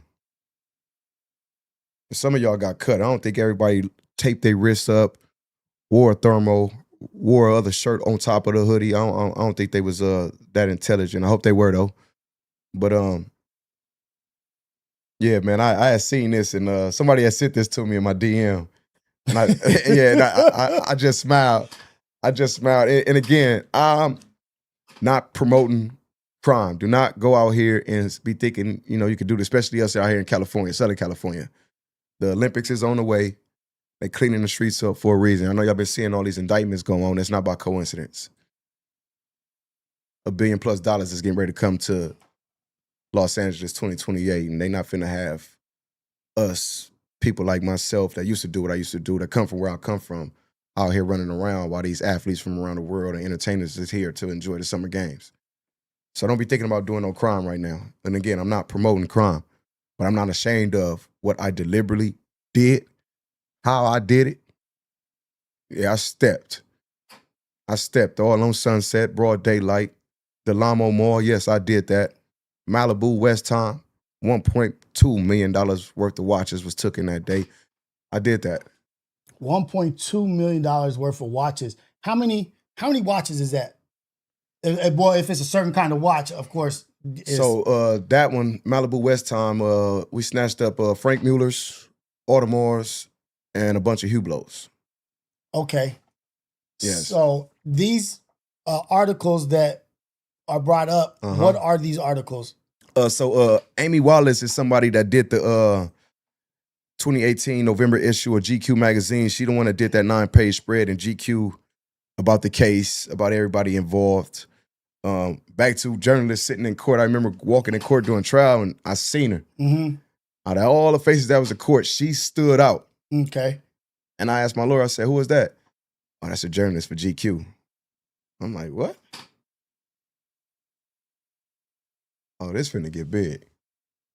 So shout out to Amy Wallace. I would love, if you still working at GQ or anybody, man, y'all come holler at Mr. GQ Smooth too, so we can get the other side of that coin. But yes, this is her work. It's accurate. It's accurate from her and agent Ryan Stearman's standpoint. It was 20 people on the indictment, a bunch of other people that were never apprehended. And salutes to y'all from with y'all tricky dance moves. But this is, his point of view. Mm-hmm. She sat down and spoke with Agent Stearman. And like I say, man, let me tell y'all, man, about the ATF, FBI, DEA. Stearman was an optimistic. This isn't okay. Oh yeah, he not for the fuck around. He top flight. Stearman top flight. No joke. Nah. And that's the other thing too. Like, yeah, we be dealing with some slow LAPD but that doesn't take away from there is some top tier brains that are working a case that has nothing to do with nothing but just you. And they about to study and figure out, because it is a difference in these detectives and this and that, are these specialists. Yes. And they have an understanding of certain things. And it, like, if you haven't ever dealt with one, you don't know what. You don't know. You sit back, you can watch Power all you want. You can watch the BMF story. You can watch Casino. You can watch Heat. It's different when you in there. And now they didn't caught you. And then they got this thing called discovery. They're going to give you all the evidence that they didn't collect it on you over the years. And it's on disk or it might be on a hard drive. Mm-hmm. And they want you to see how trapped you are. They want you to see how fucked you are. It's a mind game when you go to feds. They are here to fuck you mentally first. No homo or whatever, pun intended. But they are here to shatter this first. You knock the head off, the body gonna fall. Because they know they got you. They know they got you. The feds only come when they got you. They know they got you. ATF, FBI, DEA, they only come when they got you. It's hook, line, and sinker. You're done for. I didn't do this. Bro, the feds don't waste their time and resources, man, to come get you in here, man, and let you come walk up out of this situation, man, in one piece. This is them at this time. It's like them playing with their their meal, like what they did. Like Yeah. we're gonna string it out and Yes. all that hard work that we put in, all Uh-huh. the time away from my family and Yes. this and that. This is gonna be my recess entertainment time. Yes. Damn. Yes. See, I didn't think about it like that until like right now. Because they actually do put in fucking hours. Put in work, bro. Hours They of tedious, don't play. boring. This is their fun though. Okay. We look at it like it's tedious and no. They are enjoying riding around in these F-150s, these Chevy Silverados and all that, these nice big trucks. Oh yeah, that's them. Yeah. Yeah, I paid attention to detail. And they ain't got so tricky now. They in Teslas. They in Benz trucks now. Oh yeah, they getting creative. And they following you around. And you out here in your car, off your yurks, off your good weed, bumping your NBA young boy, bumping your Mozzie, going up, going crazy, or you riding around the janky gold, Hollywood swinging, doing your thing, and you don't realize that you're being followed. And he just taking pictures. Patient. You know, like a lion or a leopard or something hunting his kill down. And when you get in there and they give you your discovery and you just sitting saying, bro, for the last 18 months, bro, this is... Oh yeah, he got the phone calls with you and your baby mama, your side piece. He got all the phone calls with you and your homies.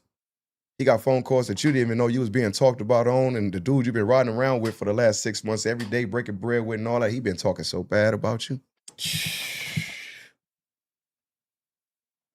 Oh yeah, and we giving you this because we want you to hear this. They outside the room like, what do you think he gonna do when we tell him this? We're like, yeah. For real, like bets. Like you think he's gonna hit when we tell No. Look, check his rap sheet. No, he ain't no rat. He ain't gonna rat. So sometimes they don't even go and play that chord with certain people. Mm-hmm. Like they do. It's the cops and robbers analogy. It's us versus them. But some people they do come in with respect for, just based on pedigree. And then it's the other dudes, they already know, man, he finna break. So they coming right up in there, man. Hey, you know you done fucked up, right? Oh, all I did. And start like that. Oh, all I did. I don't know nothing about none of that. But let me tell you what a federal conspiracy entails. You guilty even if you didn't do it. You guilty by association. But I didn't do that. Well, see, we charged you with a RICO, so under this RICO, you are now up under this umbrella of everything that didn't happen in this indictment. True, but false. You're on count 3 and 4. Don't worry about count 5, 6, 7, 8, 9, 10. Your name is not in that account. But being that you're ignorant of law, you don't understand federal law, federal paperwork, you get scared. All right, well, look, man, we always used to meet at Rios' house. All right, well, what's up with Rio? Well, Rio's house was headquarters. And what role did he play? Oh, no, the homie, he a clean-cut dude, but he used to just lose his house to, have meetings because nobody would suspect us being there. All right, go start watching Rios now. Boom. Now, picture on the wall. It's new web. Damn. We can't get Rios in any overt acts because he never committed any crime, but being that his house was headquarters where these gang meetings or these robberies was planned, you are now part of this conspiracy. It's called reasonable foreseeable. You have knowledge of this crime. And being that you had knowledge of this crime and you didn't come tell us about it, get on this indictment. Yeah, they throw conspiracy in the game to railroad the click. That's the spider web. That's the trap. That's the fishnet. So wait, say that. Slow that down. Slow that down. Conspiracy is the spider web, the fishnet that they use to entrap everybody. Because it's such a broad thing. But it all came from one source. I'm going to catch you on one of these webs, one of these things you're going to get stuck to, I'm going to be able to make work. And it's all connected. Damn. And this if I could get you with one, this web. I could get, the whole thing falls on you. If I could just get this one, this whole web is on you. Fuck, that's some diabolical shit. Ignorance of the law is no excuse either. I agree. But because it's almost so it's like this is from ignorance. This is out of ignorance, okay? And I don't have no problem saying I'm ignorant towards certain things because after I talk to you, I'm gonna have some intelligence about it. Iron sharpen iron, baby. Because the shit that happened in Atlanta, they were trying to do that shit, but I feel like their prosecutors or the attorney, They mishandled that. they mishandled it. Sometimes they will undo the detectives and the agents' work, bro, Okay. by mischarging or not charging people the right way. And, you know, like I said, I still haven't really looked into what happened in Atlanta with the YSL case because, again, I'm really like trying to get out of that energy and consuming that kind of information. Yeah. So the reason why I bring it up is because it was I valid. always thought when they throw that RICO out there, it's almost like It's a trap. it's a for sure. They gonna get somebody. You were getting hit with a RICO, you're hit. Even if we don't get you on count 2, 3, 4, count 10, 11, 12, count 37, whatever, the RICO alone holds 60 months. So let's sit him in jail. He don't want to be in jail. He don't want to have his baby mama out here, that little fun shit getting hit, and then somebody else playing daddy to his daughter and all that. We know he gonna tell. He gonna give it up. He don't want to sit in jail. He don't want to do that. We done studied him for 3 Come on now. I'm telling you. We done studied him for 3 years. I'm telling you, we fool. know what he wanted to do. Man, baby. We heard those conversations. And look, and she like it's getting hard. Bills is piling up. Stuff need to get done. You know what you need to do? Oh shit, baby, I can't do that. I can't do that. Well, I'm not finna be here then. Damn. Okay. It's never for the kids. It's never for the kids. Let me ask you this, because then people pick their angle or department in how they make what they make, right? Mhm. Like, and they usually pick something that they enjoy or that they have an appreciation for. Do you have an appreciation for higher end, like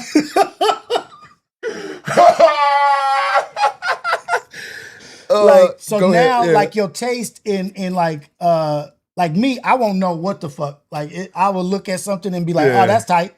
I like that. But do you now have an education and intelligence in what is? Yes. Okay. Yes, I know. For sure. Always did. But going through that, I had 5 Rolexes on my wrist after the Delamo robbery. Mm-hmm. And once I made it back home, I was just sitting up in the house, man. You know, remember you see State Property when Jay-Z was sitting in the car and Dane was whooping and Jay just sitting there just staring at the watch. That's how I was. I'm just sitting there just obsessed, like just, and my sister like, nigga, you crazy. And I'm just, and then I put that YFN Lucci on me, man. That rollie fit my wrist like it was made for it. And I'm just, and you know, y'all see, man, I got the rollie crown on my hand. That's how obsessed I am with it, like Rios is saying. And then from there, just, you know, like I said, reading the Rob Report. Always just admiring the Jay-Z's and the Biggies of the world. Some of the flies dudes that ever did it. You know, my taste elevated. Yeah, because I could only imagine, like, how because you know the adrenaline, the acceleration of like what. Because I'm not gonna lie and I'm not gonna try to play around. That should be feeling good. You know what I mean? Because I think it might be an addiction. It's like somewhat of like gambling or whatever. It is. Like it feels. It's the thrill. It's a thrill in that shit, and that you know that you just got over and I got this and this, they never want me to have this. There's a real feeling to that shit. No, and that's very, very accurate. You're doing it for the money, but you also are a thrill seeker too. So, another one of my favorite movies that has always inspired me to, you know, walk that walk with, you know, being an expert Jack boy is Point Break. Oh, with Patrick Swayze Keanu Reeves? and the young Keanu, Age of Utah. Where they was jumping out, surfboarding and doing. Hey, oh shit, they was cold. I forgot about that. They was cold. That's one of the. I forgot about that fucking So movie. for me, let me get back to Point Break. Yeah. And, you know, they remade it too. Yeah. I like the remake too. but the original. There's nothing like nothing like it. Like the original. But yeah, Point Break, Heat, De Niro, Pacino, The Town. The Town, Cole, with Ben Affleck and the Hawkeye from Marvel. Yeah. That's what took me over the top. Once I was sitting in jail and AMC had played The Town. Mm-hmm. Like my mind was already made up before I left state prison that this is what I was finna come home and do. Mm-hmm. It was never about doing the music and, pursuing that. Even though I had it, I had the flavor, I had it. I was just gonna use that as a cover. Like I really was on some strictly, I'm back home, I'm in the streets, it's unfinished business. Yeah, let's get to it. Let's get to it. And then reconnected with TF and seeing how heavy he was and invested in this. Again, the paradigm shifted. Mm-hmm. Mm-hmm. But The Town pushed me over the edge to go move and operate the way I did. And that speaks to like the power of art. What we was talking about. Like it's you can see something, you can't take that image back. It's gonna make you feel something, be it good, bad. It'll make you feel ugly, make you feel beautiful, make you cry, make you mad. It does something. And whoever it is that's directing or putting it out, they know that. They do. Because what I think though is that I'm telling you, I know, I don't know for sure, but I know for sure. I understand you. That they are talking to somebody who is a professional in this shit that has the knowledge and the passion for this shit. And that's why that shit plays out. It resonates the way it does. Yeah. So, The Town is based around the novel by Chuck Knowles, The Prince of Thieves. Mm-hmm. It's based on the book, The Prince of Thieves. Okay. So it tells you in the beginning of the movie when The Town comes on, this movie is based on the novel Prince of Thieves. And in Boston, they're famous for hitting armored trucks. Yeah.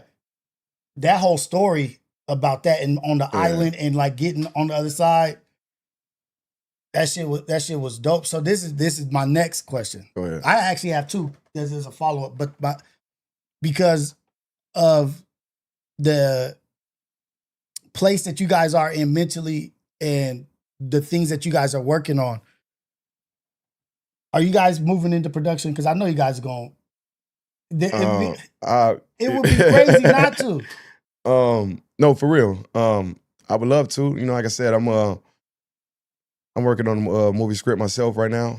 Okay. I would love to sit down, man, and get 50 Cent to get behind it, or maybe a Gary Gray, director of NWA. Gary Gray? Yeah. Gary Gray? He directed NWA. Okay.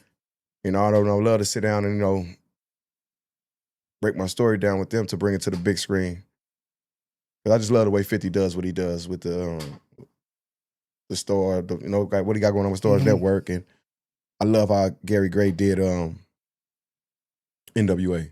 Because I see that if the story is out and like telling your story, people are going to want to capture that. You know what I mean? Like, oh shit, this is a real life story. This is like, we can move with this story, but being protective of that story. You know what I mean? Like, for me, like I said, there's so much stuff that went on behind the scenes that wasn't placed in GQ magazine that I haven't spoke on.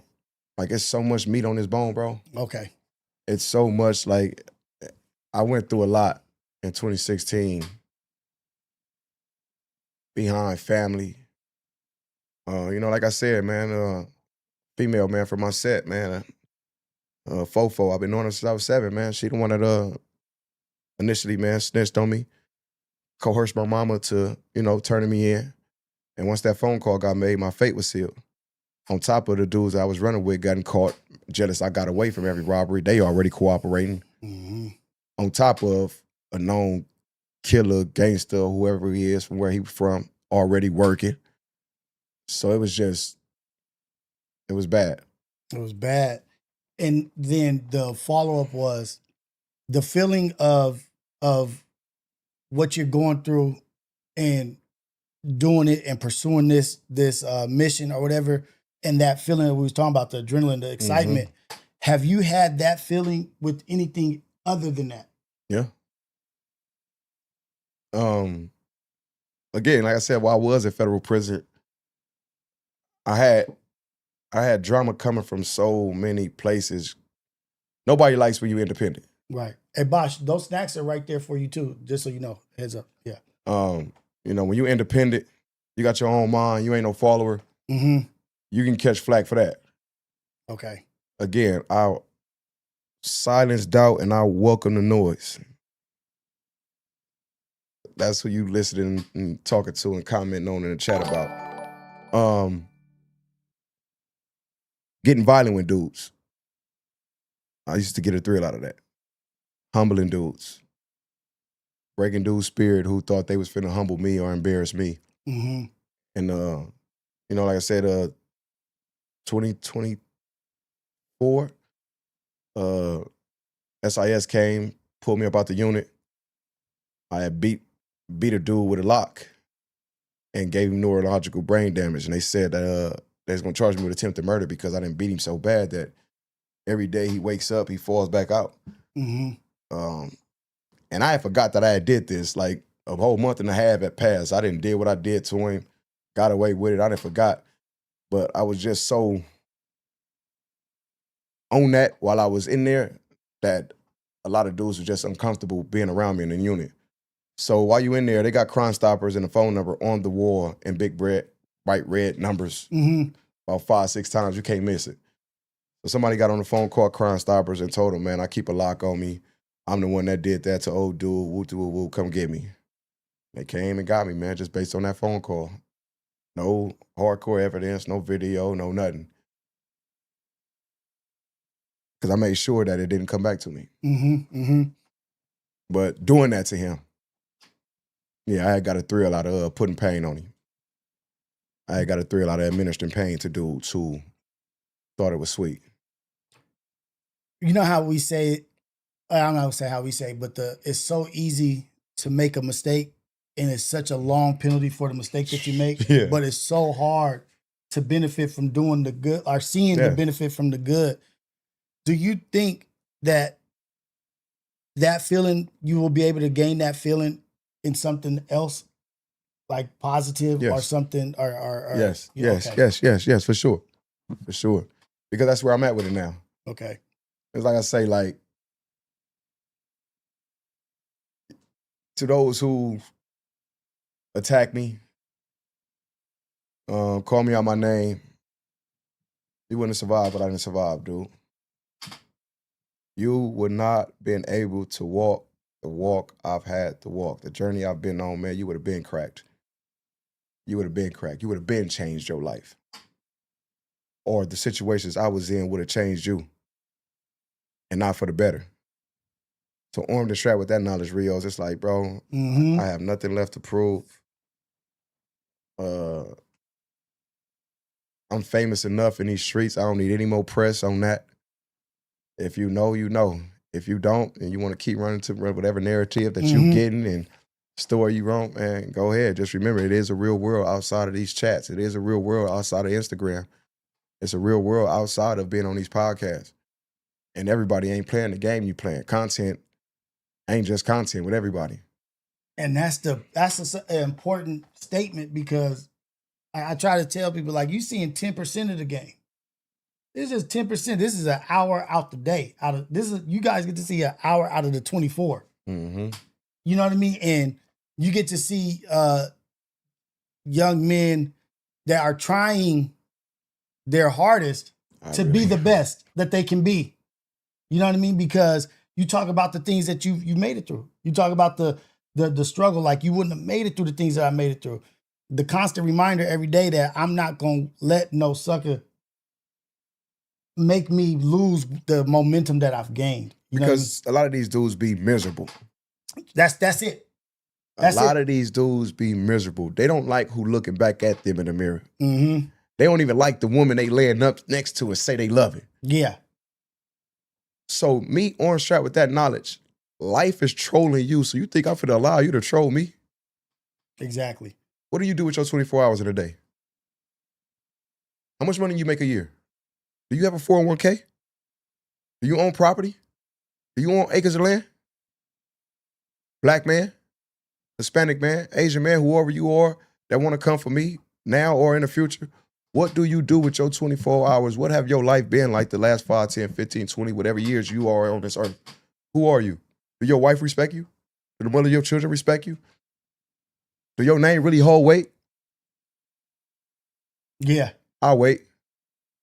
And even if you have spilled some blood in these streets, all right, you got them, I got them, they got them, and What are you doing now? what are you doing now? How much money did that make you? Have you seen or felt, because this is what I've been, whatever message has been coming to me or whatever energy has been coming, is that people are only comfortable with the box they met you in. Yeah.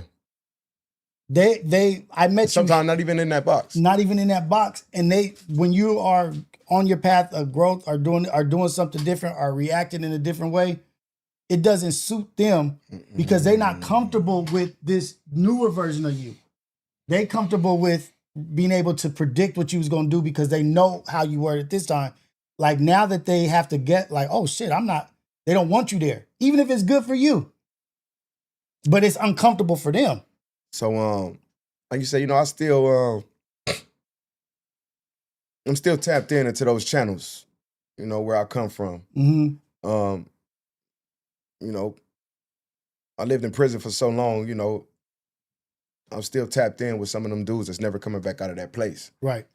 And I get these phone calls. I accept these phone calls. These phone calls come in to me.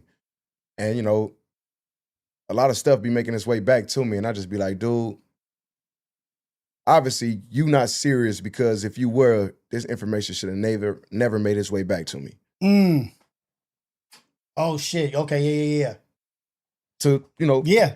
So here I am trying to transition. Not trying to, I am transitioning. And that nigga's a weirdo. Nigga nice, nigga. Oh, you trying to provoke me. You trying to provoke me, fool. Circle got smaller, everybody can't go. Mm-hmm. You mad you on the outside looking in, huh? And you can't control me. You can't mark me out. You're not finna humble me. So the only thing is to see if this will work. Say this. Hey, tell these little dudes, nigga, we ain't messing with him. He think he bigger than the program. He a renegade. Yes, and did. That's the tactic of the others also. Yeah. Like that's a tactic of the others. Like, let's put enough pressure, and the others. Let's put enough pressure on him so that he makes a mistake. Uh-huh. Let's see him move out of routine. And the moment you move out of routine, I knew it. I got it. I told you. I knew he was gonna do it. I told you. Just keep saying it. Keep saying it. Keep doing it. Keep doing that. Don't repost his music. Don't repost them clips. But you're gonna post old boy who we all know is a Buster Douglas. Mm-hmm. And that shit is a reality. But what I've noticed is that those come heavy and they come many, right? Like the negatives, right? But when those negatives is coming like a wave, the moment that your real ones reach out and say, I love what you're doing. It takes all that away. It takes all of it away. That 2-3 messages over against 200. That I see you. I appreciate it. I'm proud of what you're doing. Keep working. It soothes me, and it lets me know not to, feed into the negativity that's coming from people who don't know me. Wish they could know me. A lot of that too, like a lot of you dudes, women, whoever you are hiding behind these phones, or, you really a cheerleader with dirty pom-poms. So again, when I get the phone calls from my little brother Juice from Corver, man, free him. When I get the text messages and the DMs from, the BG Bamboos, and they telling me, man, I love what you're doing. You are a representation. You are being a voice for our community.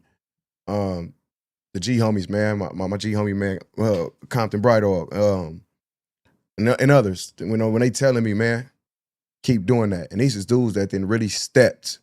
That you respect. Respect me. I respect.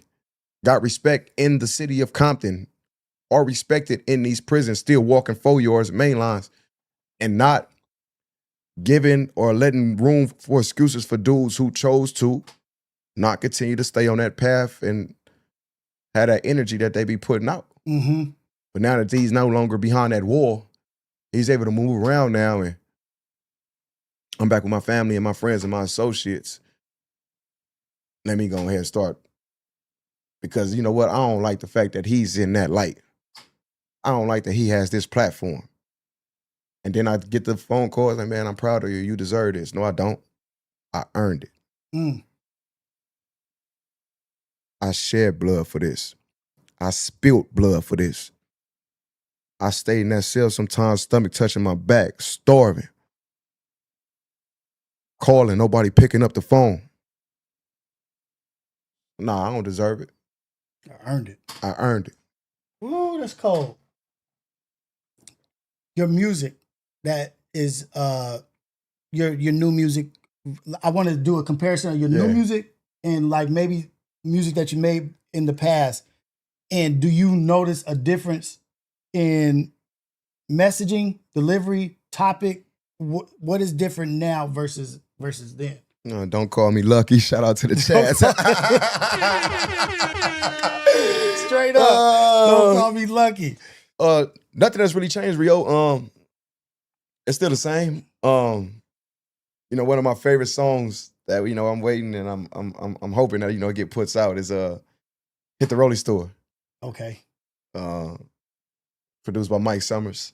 Woo. Shout out to Mike Summers. I'd asked TF, man, would this be possible can we get this sample? We were to get this sample. And a couple of weeks that went by and I didn't hear nothing back from him. And I look up, I got a message and I clicked.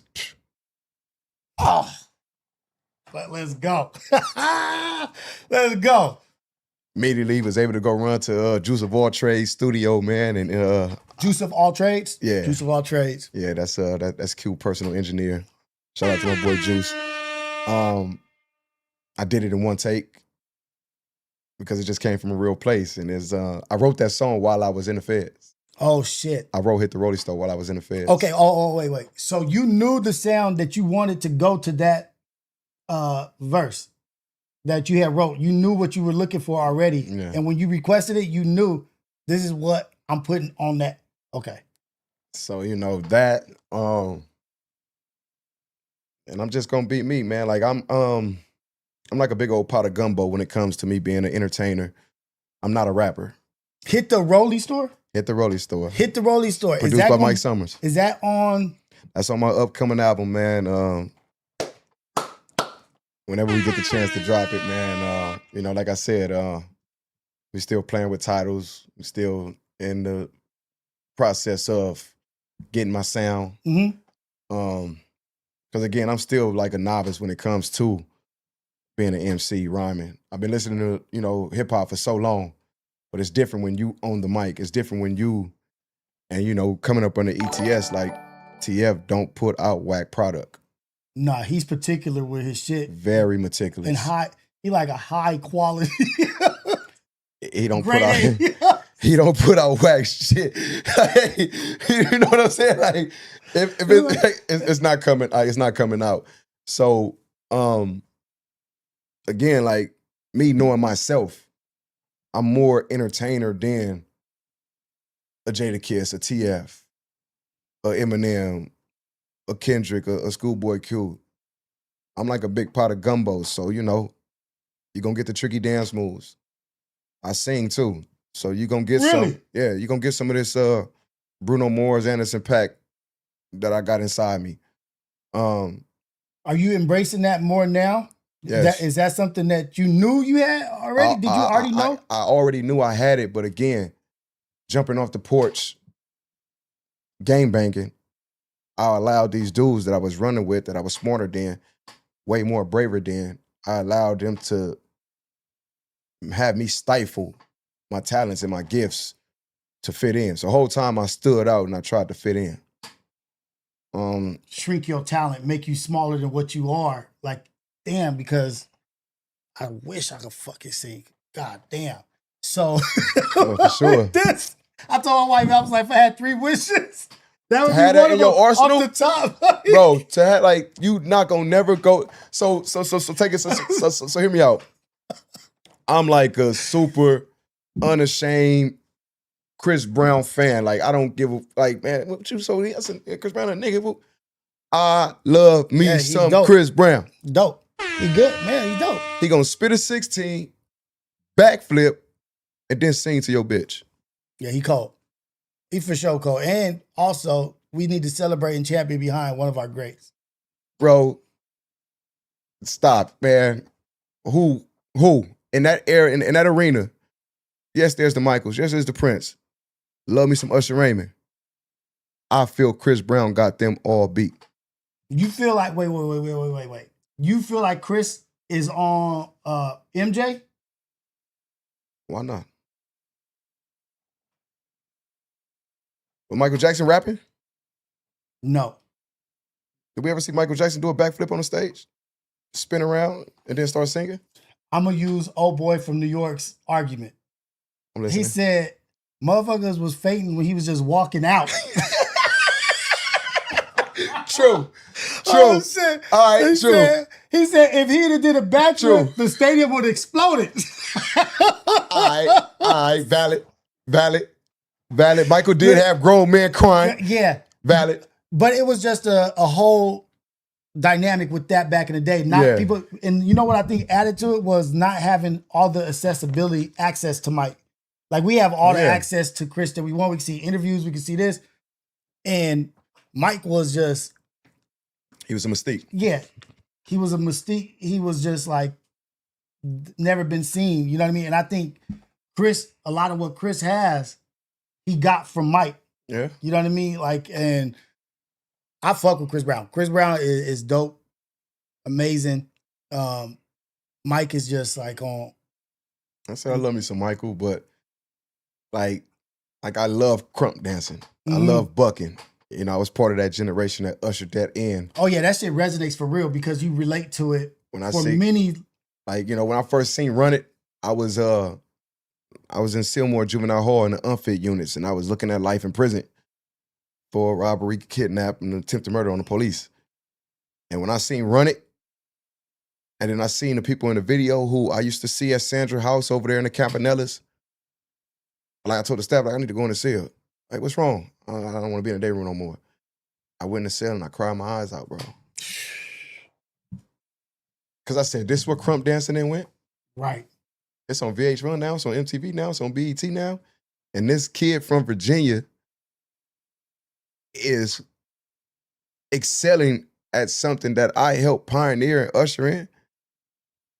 No jealousy, no envy or nothing, just like, I'm just like, was a super fan from day one. And that's how that went, man. And he just didn't miss. He didn't miss. He hasn't. He didn't miss. And I don't think he ever will because, like I said, when you got the sauce, when it's in you and not on you, ain't no denying you. It was a girl. We remember BU and TF was talking about the concerts or Yes. whatever. There was a girl who Usher brought on stage. She was not feeling. She was. Do you know why? Lace me. She thought she was going on stage for Chris Brown. She was like, I'm not up here for this dude. She was up there. She thought she was in line for Chris. And so when she, like, that's how, like, witty she is for Chris, that she turned down Usher. You know what I mean? Like, I can't remember where I was reading Rios. I don't know if it was Straight Stunting, rest in peace, K. Slay. I don't know if it was a King magazine or Smooth magazine, but they did a survey. And they said, it was asking the ladies, who would you rather right now? Usher, Drake, or Chris Brown? All the hotties said Chris. yeah, they're all gonna go because also there's also an element to the bad, the mystique that you said, like the bad boy, the whatever, like don't give a shit. Chris could go anywhere and be the guy where he goes. For sure. He could be the guy wherever he goes. He'll go there. He'll be able to sing with the people. He'll be able to dance with the people. He'll be able to rap. He'll be able to just chill, get loaded, do whatever. You know what I mean? Like he's a throwback. For sure. He's a throwback. For sure. So I'm gonna say what he does have on Michael Jackson, MJ, is the relatability of somebody that I agree. you could be around, and that's the homie. He's not Hollywood. Yeah. He ain't got his nose turned up at you. And I say that's what he does have. And him going through the shit that he went through and being able to make it And back still from come that. out on the other side of that. Yeah. Not bitter. He's not angry. Like, and that happened. Life. And that's life. Mhm. Like, just imagine like what his life has been, being a teenager and having to be living in the spotlight for so long. Yeah.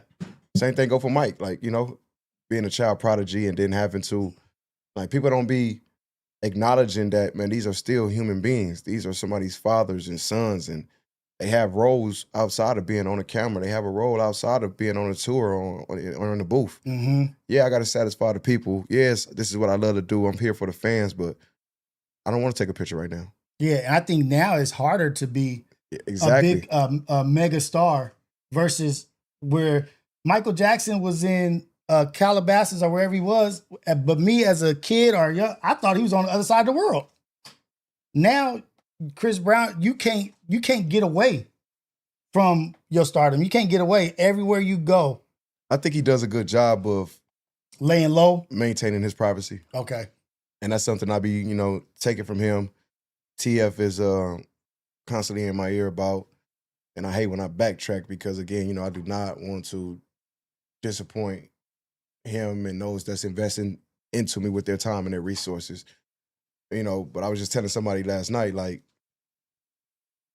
you know, like I know better, but just take into account, like, I'm coming up out of a war zone. I'm shaking off my PTSD. Like, you know, I'm letting go of a lot of rage and resentment for people, and I'm making peace with it on top of still being targeted and attacked. Dude, oh shit, I just had a crazy thought. First off, why do I not get grace? Where's my grace? But if you could, like, you know, like in the movie, sometimes people can share what's going on. They be like, boom. And then they can feel whatever. Sometimes I wish you could just, I can't explain this to you, but here. I get it. And then they deal with that shit afterwards. Let me make you feel it. Let me make you feel it. Because then, just maybe then, I see why Wade out of the way he is. Exactly. I get it now. So when I see the outbursts, or when I see the 0 to 100, or when I see a man that's on his way to superstardom, I love him, I'm rooting for him, but I seen him catch somebody who was disrespecting him on Instagram or in the comments or in the chats, and he didn't straight mauled him. I understand why. Versus, man, he did some dumb. I would never even say nothing to dude. That's what goes on out here. I'm not you. I'm not you. That's why I'm me, and you are who you are. And you're in a place of celebrating, right? Yes. Like in a place of celebration, we celebrating life. We did so much not up, focusing on the positive and positive. the righteous stuff that come on in this world. And now that I finally got to that place in life, I got people still trying to bring me back to some place I don't want to go back to, bro. And I don't mean prison or the streets. I'm talking about a mind frame. I'm talking about a mental state. Because I'm telling you, bro, you not going to win, fool. Like, get it through your head, man. First time I went to prison, it was my fault. I owned it. Second time, yeah, it was my fault, but that don't mitigate these women and these men actions who help facilitate bringing about my downfall. Hey, bro, kick back, man. Like, I'm telling you, I'm being so sincere right now. It's not what you want, G. And then you're glazing or this and that. It's really just people not wanting you to give people flowers. You know what I mean? For sure. They For just sure. don't want you to give people flowers, and they not comfortable with you celebrating somebody else. That they'll say, "Oh, this is this or this negative." They'll have more of a problem with you celebrating somebody than hating on somebody. Yeah. Like if you was hating, Like, oh, that's whack. This is garbage. This that. No problem. But the moment you say, this person deserves this credit, this person, like, I love how you talk about TF. TF your cousin? Yes. That's your how you celebrate TF and how you say, I don't want to disappoint and this and that because of how hard he works and this and that. This is what we need to do.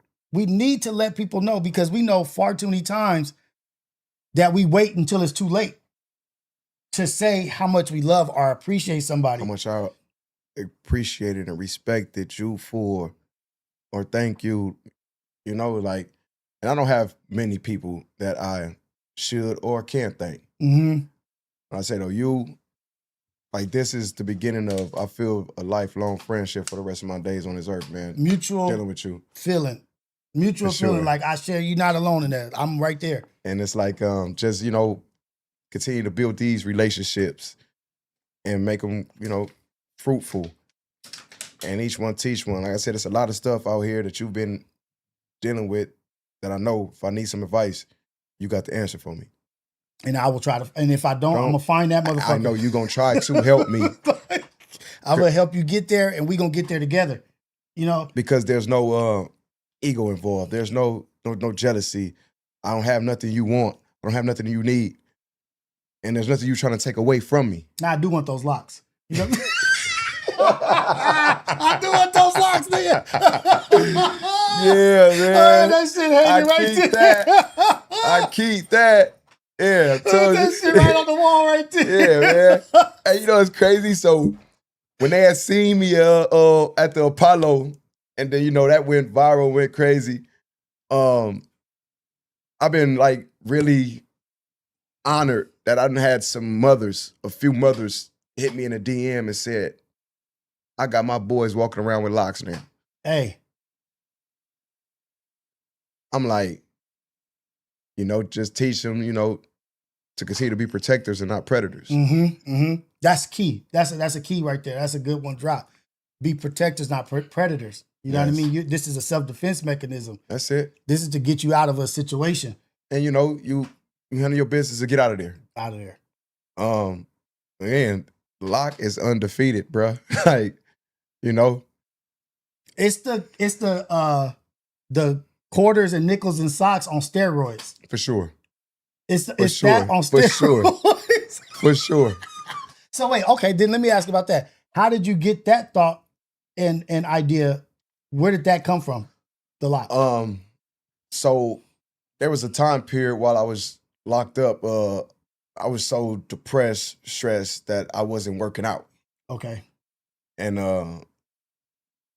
it seemed like for a period, everybody that I had static or conflict with were bigger than me, taller than me, and had a nice 60, 70 pounds on me. Okay. So it was like, man, I gotta even odds. And I need dudes that's on the sidewalk to know when you see the Mack truck coming, you better move out the way, or you're gonna get ran over. Mm-hmm. So it was half strategic, half out of necessity, and it was just to send a message to everybody else that's gonna hear my name that, hey, he get cracking. And like I said, if I done had a lock, I had a knife. Mm-hmm. And again, you told me to break down the difference between assassins and killers, soft killers. You know a dude a real killer if he gonna pick up a knife and shove it in somebody. Mm-hmm. Up close and personal. It's easy to shoot 10, 15, 20 feet away. You did that on everything. Salutes to you. Get up on him and feel it. Oh man. And you know what? I was gonna say, you were doing the comparison of the young, you were like young bulls coming in here with the chip on their shoulder that have put in some work. For sure. But can't take that away from them. The work that you put in was for like 30 seconds at a time. I would compare it, or I would try to say, tell me if I'm wrong. Mm-hmm. You carried it for 30 seconds at a time on different days, but when you get to the place where you was at, you got to carry that shit 24 hours. You got to be that every day you wake up, go to sleep. Only time you have some peace is when that door goes, clack. And even then, if the man you living in the cell with not at peace with himself, Now you got static inside the cell you living in where you should try to get this next 8-9 hours of solitude and you can't because he picking at you. Mm-hmm. Or you not feeling him the way he cleans up, the way he smells. He's snoring. How do you handle that? Right. And a lot of times, I'm just speaking from my perspective, my experience. I know a lot of dudes. Oh, yeah, I killed Wooty Woot and Wooty Woot. You home now. Salutes to you. You was getting handled your whole prison term. Boy, shut up. It was always, oh, I was about to do this to him. I'm not one of them dudes. I did it to you. And went to the hole and wiggled my toes. Through your experience in there, maybe prior to or but through your experience through there, did it help you be able to read people? That's vital. That's vital, Rios. That's vital. Okay. That's vital. That's vital to your survival in prison. It's just to know what you know without knowing, being able to feel it, being able to sense it. You hear one word, but you really heard 2, 3. So you assessing as the whole as it's going on. Yeah. Danger, danger, danger, danger. It ain't for me, but let me get out the way. Check it. All right, it's my turn. Yeah, nigga, what you? All right, he not serious. But they watching, so if there's a conversation that was had, and I guess he's coming out here to, I told you he wasn't like that. Mwah!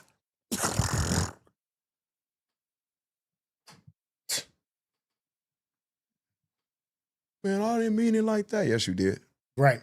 So now as you're reading, now it's business meetings or this and that, or meeting this person or whatever, and you're, like, say if you read this book and you're using the tactics, do you have the skill as you're reading the situation, as you're as you're there, you're like, your ideas and your thoughts are coming, like figuring this shit out. Do you have a good poker face as it's happening? Like, because sometimes you'll read somebody and you'll just wear it on your sleeve. Yeah. Like they'll catch it. Like, oh, did he know I'm a butt? Like, or you know, do you have that? Have you worked on that? I mastered that while I was in the feds. Okay. Like when you go to federal prison, if you stay woke and stay hyper aware, you're gonna get your PhD in crime. You're gonna get your PhD in psychology, because there's nothing at the federal prison unless you go to ADX, where they, had the Larry Hoovers and the John Gottis and all these people. There's nothing at the federal prison. That's why you see so many dudes come home from federal prison and they don't look back. They become very successful at whatever endeavors they intake. And the ones that do, case in point, like, I'm so, like, hurt by how Pushasti is in his situation. Okay. Because you sat in federal prison, Pooh. You walked that yard. You stayed down. You maintained your integrity. You kept your ethics. Like, you could have did what you did without the phone being on. That was the catalyst. That's the one thing that I don't get, because he's not no goofy. I don't get that. And somebody said, I forget who it was like, he thought that he gave Gucci Mane too much credit. He thought Gucci Mane was going to be a stand-up.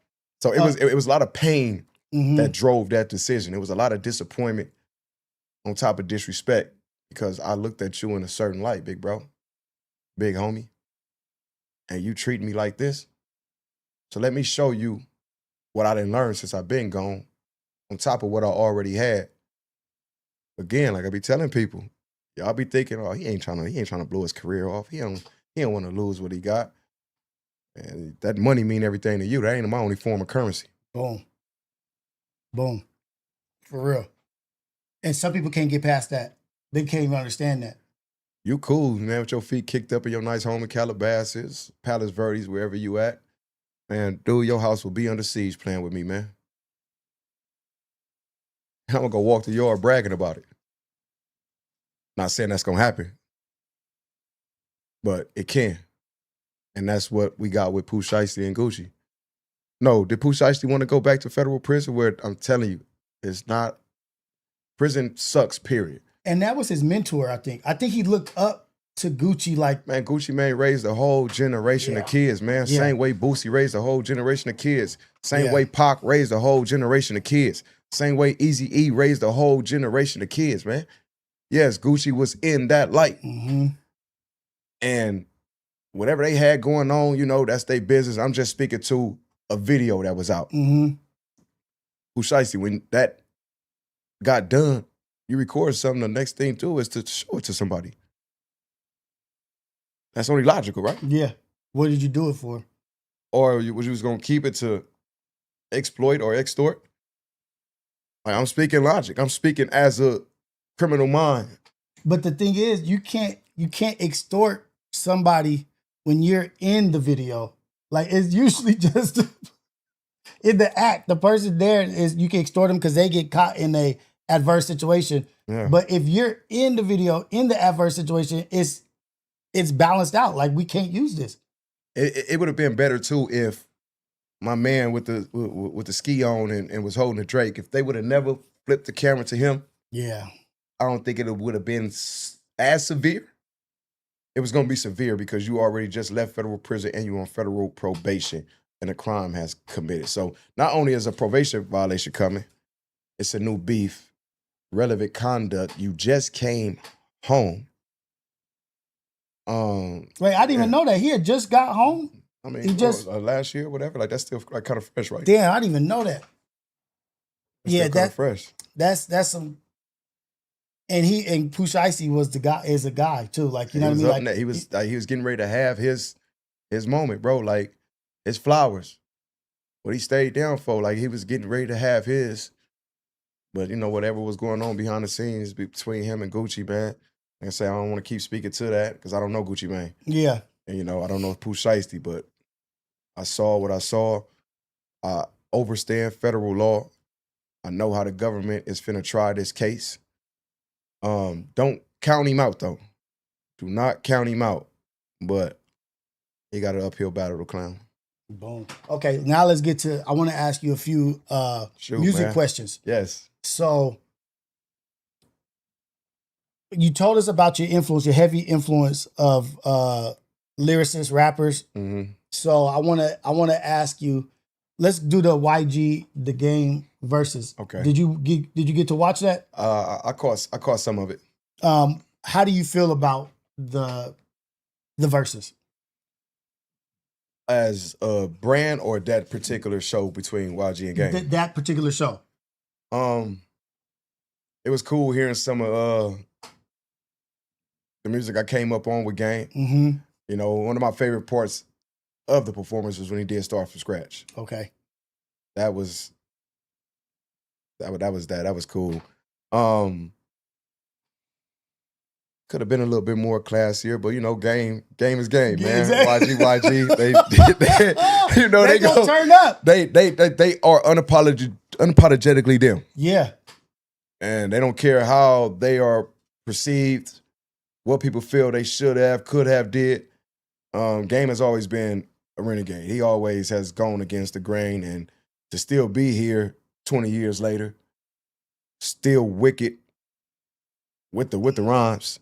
And you know, and I like that they was, you know, letting it be known, like, man, this the left coast. Yeah. You know, y'all quick to want to talk down on our culture, but y'all got to come out here. You have to come to LA, whether you want to do entertainment, music, film, Hollywood. This is where you got to come. You got to come through here.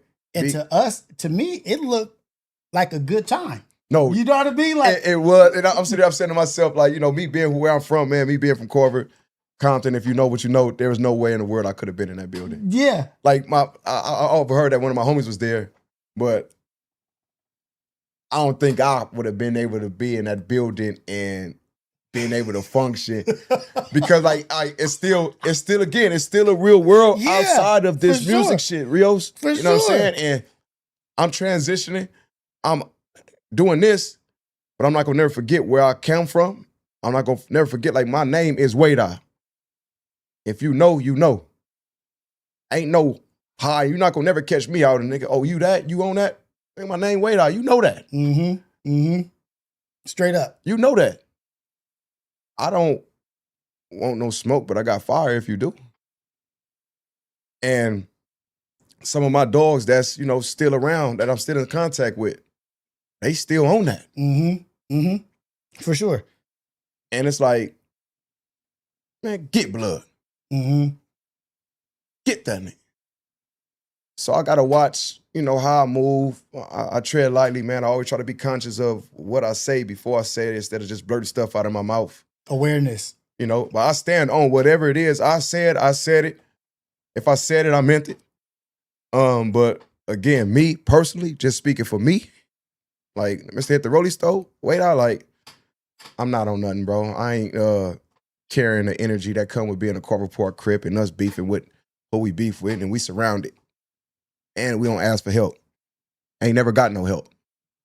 But if you tripping, you want to make a name for yourself, you want to attack me for whatever ignorant reasons you own, bro. Like I said, I ain't on that. Like I said, I got family from Bounty Hunters. I got good peoples, man, from on the other side of El Segundo.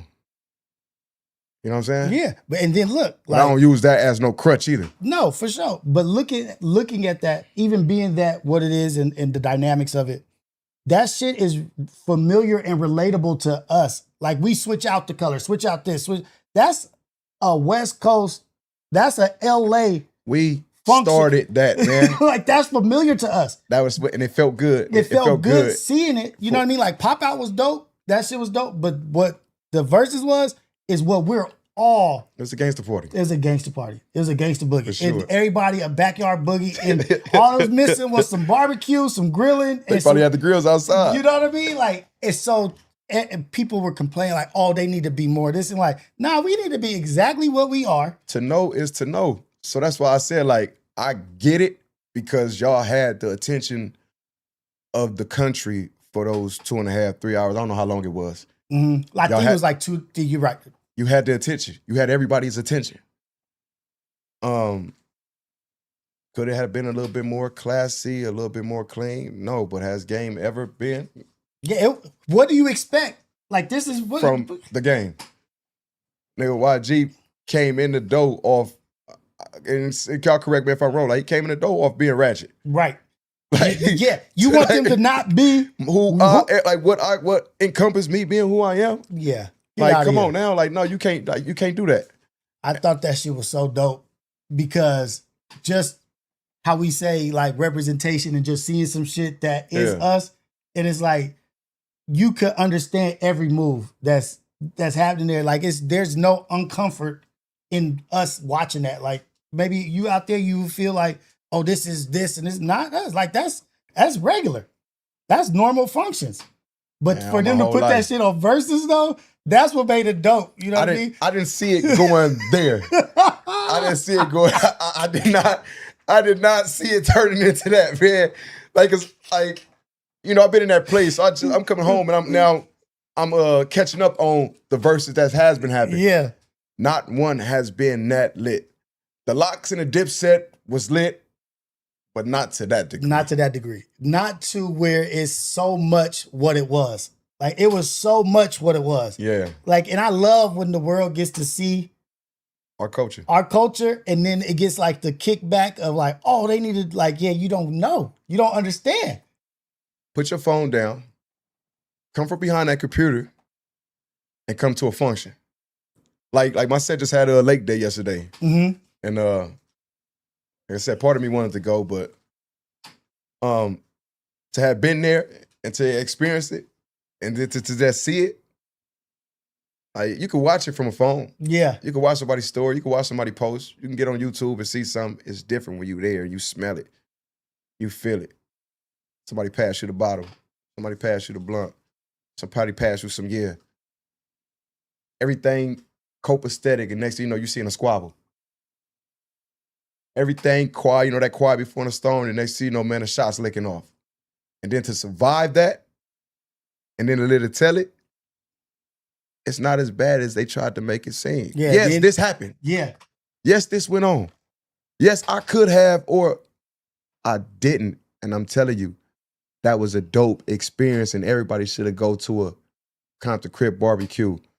I go over here to this Down Moon function, or I go over to the Nicholson Gardens when they do over there doing this, or go to the Jordan Downs, like whatever. I go to a Hoover function, they can really see a real Hoover stunt. Like Yeah. Like go to a gangster party and really like be around some real gangster cripping, like See it in its element.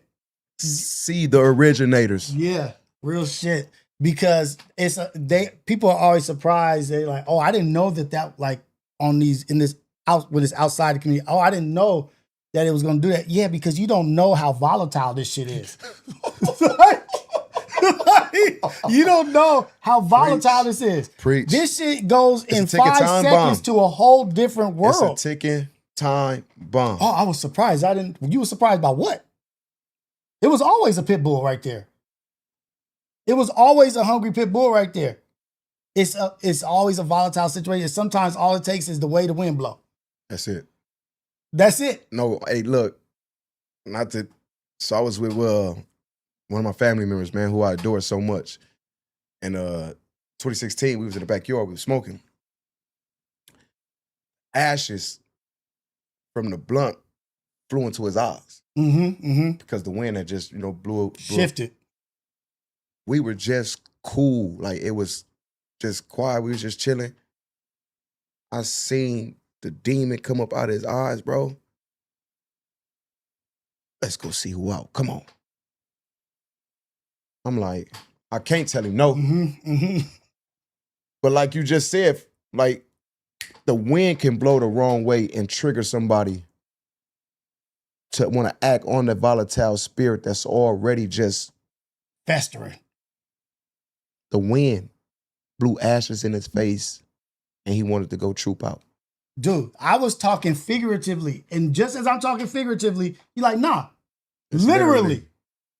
The wind, that's how, but they'll never comprehend it because y'all afraid to put your phone down. You're afraid to come out here without security. And you think because of what you've seen that you've been access to, that you know. No, you really don't know.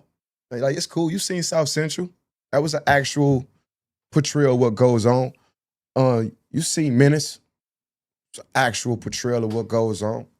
Boys in the Hood. Actual portrayal of our culture, what goes on.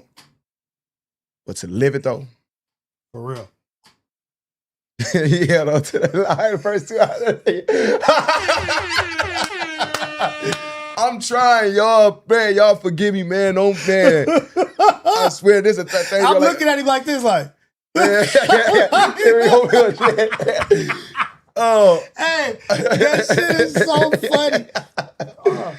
So wait. Okay, I said I was gonna ask about music. We did the YG and the game versus, but I did want to ask you because I was gonna ask about the documentary. Yes.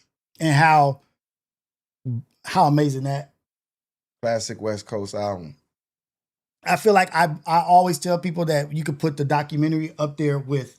You could put the documentary up against any West Coast album that has ever came out from the beginning of time, and it's gonna stand up. It's gonna stand up, in my opinion. And that was his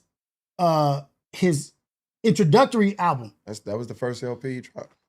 That shit is so cool. Okay, so what album is your number one? What is your album go to from the game or just period? Just in period, like as in influential and impact on you.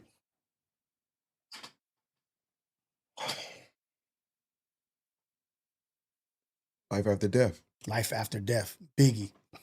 Life After Death. Just that one or just?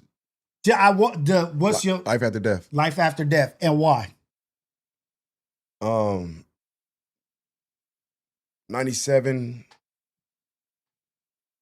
woke me up to what goes on around the world. Like Pocket just died the year before. Just listening to Hypnotize. Like One More Chance is a song that if I gotta go, like that's the song I won't play at my funeral. I can listen to that song over and over and over and over and over and never get tired of it. Just the double disc, just the different sounds, the different flows, the different cadences that Biggie came with, like, and you can't decide which disc is better. because all 12 songs on each disc go from start to finish. Production was on a different level. Like the production, the features were in the right place. Like, yeah, man, the storytelling. Like one of my favorite songs on this one is I Got a Story to Tell. Like, come on, man. Like Biggie was special. Like he was special. Man. And we were talking about just the other day about how under appreciated Mase was. To know me is to know how much I love me some Mase. Hey, he was so underappreciated. Like, I don't know if underappreciated is the right word, but like overlooked as a influential, impactful rapper, dude. All right, like, in that context, yeah. Yeah, like Mase was at it. Mase was the dude. Mase was the dude. Y'all better go listen to Harlem World. Mase was at it. You better go listen to Harlem World. I knew it was real when I heard Pusha T say, man, yeah, Mase. And I love me some Pusha T. He can go bar for bar with any of them. When Pusha T said Mase, yeah. Mase and Beather, man. Shout out. And that's just like I'm eager to get to Harlem, New York, man. They say it don't get too much blacker than, Harlem. And it's just something about them Harlem dudes, man. They just got all the flavor, all the sauce, man. Harlem, man. And like, they gonna tell you too. What? They gonna tell you. Not gonna apologize. Not going to apologize. Like, they gonna tell you. Like, let me some camera. He gave me the courage to wear pink. The pink fur, the pink, like the purple, he was. Purple is my favorite color. You could get away with wearing purple. Yeah, but pink. But to wear pink and to wear it confidently and then stand on it and then still because we associate the color pink with femininity, little girls, women, whatever. But when he did that and got attacked for it and then kept doing it even more and then just had to tell you like, yeah, I'm going to wear this pink and then jump in this pink Range Rover and they're going to count this green bag of money. That was a different level. He understood. He understood the mission. Cam was different, man. And then to see him and Mase now. Yeah. That shit is dope. That's dope. So, it's like, again, man, peace is, it can happen, but it can only come through with somebody that respects definite principles and ethics of the game. Mm-hmm. Like, I speak for me, like, I can't make peace with somebody who is just not, they're unethical. Mm-hmm. Like, we can never be cool. Yeah. We can never be cool. So wait, with unethical, that's basically like, you don't operate properly. You don't, your code, the way you operate, I can't fake the funk with somebody that don't appreciate or that is not operating. Respecting the ethics that come with this life, or even if you're not in the life, there's certain stuff as a man you have to do and you can't do. And you on some, I can't nobody tell me nothing. I do whatever I want to do. Man, if a nigga play, I'll shoot him. All right, don't get caught. Mm-hmm. Exactly. That's all I can tell you. Exactly. You can do that. Yeah, that'll shut people up too. That always shuts somebody up. That always put people in their place. Mm-hmm. Violence. You're not the only one though. But that's that check of like, yeah, for sure. Don't get caught though. That's all I can say. That's like, I'm just going. You got that. Oh. Noted. Duly noted. Check. Because I have my periods. I have my times where it's like, all right, me trying to be civil with you ain't getting through to you. Huh? All right, fisticuffs, violence, put pain on you. Oh, that ain't enough. Oh, so niggas just got to turn your water all the way off. Yeah. I'm going to stand on mine. And to take everything that got coming. Just know, whatever you do to me, and you land behind that wall, that's been my playground for 20 years. They love me in there. But you ain't gonna stand up on it. You can go S&Y, you gonna go PC, you gonna make sure you ain't got an answer for whatever it is you did to me. And just know, man, if it do gotta happen, I'm going out with a smile on my face. Straight up. That's my word. Okay, so we got album. Yeah. Life After Death. That's don't call it, text me in an hour and say, oh, you know what? No. Life After Death. Life After Death. Life After Death. You asked me a straight question. Okay. I gave you a straight answer. Song. From the album? Nope, and you know what? Just the genre of hip hop and rap. I'm not gonna do soul, just R&B, nothing like any song that's just like that's your does it. shit.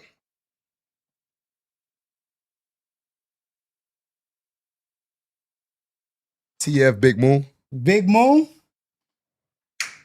TF Big Moon. All I right. pull up feeling like Big Moon. To know Big Moon. To know like where that was. Yeah. Big Moon. Big Moon. TF. Okay. Coldest verse. Because this is gonna be a really this is tough because the Coldest verse. that is just the coldest verse, like that's just like right at it, direct. Can I when you tell your favorite song, can I do a 1B, 1A? Yeah. So we can say we can't do TF because that's too close. Too close. So we can't do TF. So Schoolboy Q took he knows.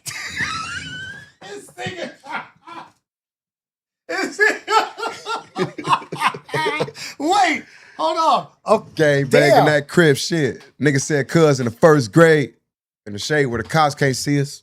18 trying to dodge the cage. It was cool to that gang sweet. I'm in back of the van and my wrist got a band. Got a number before a name. No name on the visit, no call. Get accepted down forced to a man. Move the racks where he from. Put the nigga on his pocket. Watch the seals they be watching. Kind of. All right, yeah. So you would okay. So we did Big Moon. Then we did Tookie.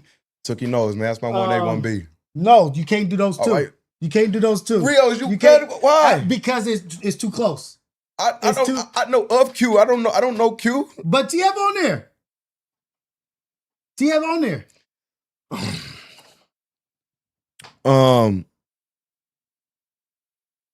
Hot boys bout whatever. Fatigued up, full of that war. Me and Mark with K's, stand there, tasting up, ready to chill, shooting at anything. That's yeah. Hey, how do you feel about 400 Degrees? Top 25 rap album ever created, and I stand on that. 400 Degrees is one of the most unexpected. You know what I'll say? I did not expect. No, you didn't think Juvie was gonna come like that? No. Huh? He hit us with the whatever. Soldier Rag and all that. But when he dropped 400 Degrees, I didn't think that was going to resonate or be what it was to all of us. Like, I mean, 400 Degrees was on rotation for everybody. Ever. And it still is. That whole era, man, like, you know, after P left and went to go play basketball, then, you know, Cash Money, you know, really got their legs up under him. Here come, you know, BG was already doing his thing too. Mm-hmm. BG, based on a true story, like, when 400 dropped, like you saying, like, that shifted the culture. Dude, it was, and I think I knew it shifted. Yeah, so then here come Guerrilla Warfare. Then here come Wayne with Block Us Out. Here come Wayne with Lights Out. And it's like, you know. Oh, shit, look, 400 Degrees, Uh-huh. cold than a motherfucker, like vicious. And All the way it through. platformed You ain't got to skip. one of the coldest Runs. to ever do it. Lil Wayne. You better run. And I hit the block and they go run shooting. And then it tell he said, you better run for it. Make him jump, jiggy, jump, jiggy, jump, jump. He'll jump, jiggy, jump, jiggy, jump. I love me some Wayne. Here's another one, man. I love me some Wayne. And then they start running. Like, you know what I mean? Like, everybody see me. Dude, he was 16. When you live in that life and you seeing what you seeing, and then you around the Birdmans, you around the Slims, you around the BGs, the Turks, and these is dudes that's like really out here. Yeah, I'm entertaining. Yeah, I'm rapping, but I'm still off dog. Juvie told me never let a nigga do me. If he did, he gonna give me a shoot. Like, then they hit the block, and then they go around.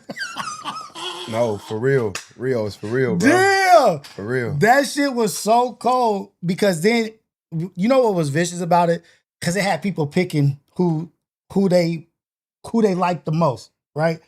That's one of the things, like, that's like multiple choice. You couldn't even go wrong. It was like, oh, I fuck with BG. Oh, no, I fuck with Lil. Oh, I fuck with Juvie. I fuck with, and You never go wrong. And then Soulja Slim, like at that time, and then like, dude, people don't really even be talking about Soulja Slim like that, but Because it hurts too much to talk about it. Man. That's how we lost him.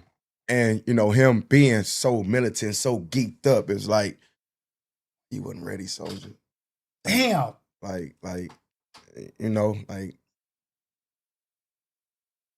I like when I come across YouTube or stuff and Louisiana pops up, New Orleans or it's Baton Rouge or something, like I don't know if you ever watch it, but like if you get the chance and you pull up like, you know, Louisiana, New Orleans, it's nothing but murder, bro. Nothing. I can't watch it. I come from it, but I can't watch it because it's so much talent and spirit down there, but they living how they living. They're living how they living, and it is. You know, oh shoot. You know what what fucked me up where I was like, and it happened to be I was around my sister, my mom, and we was visiting them in Philly. But something was like, oh, this documentary came out. Let's watch the Katrina. And my niece and nephew were there. You know what I mean? I always with my kids, you know what I mean? But my niece and my nephew were there, and my mom was there, and my sister was there. And it just hit me like, what if that shit happened while I got all my babies with me? And I'm trying to get them to the roof, and I'm trying to survive, and then I get off and I get to where I'm going, and I get there and they tell me turn around with guns pointed at me. It put me in such an emotional place where I was just like, it gave me, I had to go for a walk. I had to leave the house and go for a walk because it was getting ready to explode. It was going to explode. And then seeing those people telling them, bragging about how they turned them away and shot innocent black men and this and that shit. And I bring that up because I'm talking about how rough it is and how they coming over, how they over there, and then to have that and then to be turned over and then trying to be in the Superdome. That shit was very hurtful for me. Like that was something that I watched that I couldn't finish. Like I had to keep going away, come back. Oh, I'm hungry. I'm gonna go get something to eat. And we were talking about trauma. Dude. Traumatic experiences that could have been avoided, that was unnecessary. And you instigated more pain, more drama and trauma. And then you, again, being journalists, you twisted the narrative. Oh, look at these people, they're looting. My baby need Pampers. I can't buy anything. Why are you over here? Like we was talking about, like, if you're gonna speak on it. Speak on it. Let's talk about it. But y'all only want to have these real conversations. Yeah. You want your narrative to get off, and you exploiting the platform you have with all these eyes and these ears on you. And you're doing a disservice to the person that you're talking about. And then when somebody catch you, man, you're going to cry wolf and say, oh, I'm just a fool. But you should have thought about that before you try to assassinate my character. Yeah. I'm speaking in general. No, you're right. You're 100% right. Because guess what? Those false narratives and those false accusations led to the military coming in there the way they came in there because they talking about they shooting in the Superdome. Martial law. Or there's a mass thing going on. Had those other people stopping them from coming across the bridge because of a lie you told. That was not even, no one told you that. You just started a lie and it affected so many people's lives. And that's the importance of why you can't be out here saying just anything. Because that comes to mind. That shit, motherfuckers want the hot Sometimes news. Perception is not reality. Mm-hmm. You know, and you got preconceived notions and you got blinders on your eyes. But you know, you got it.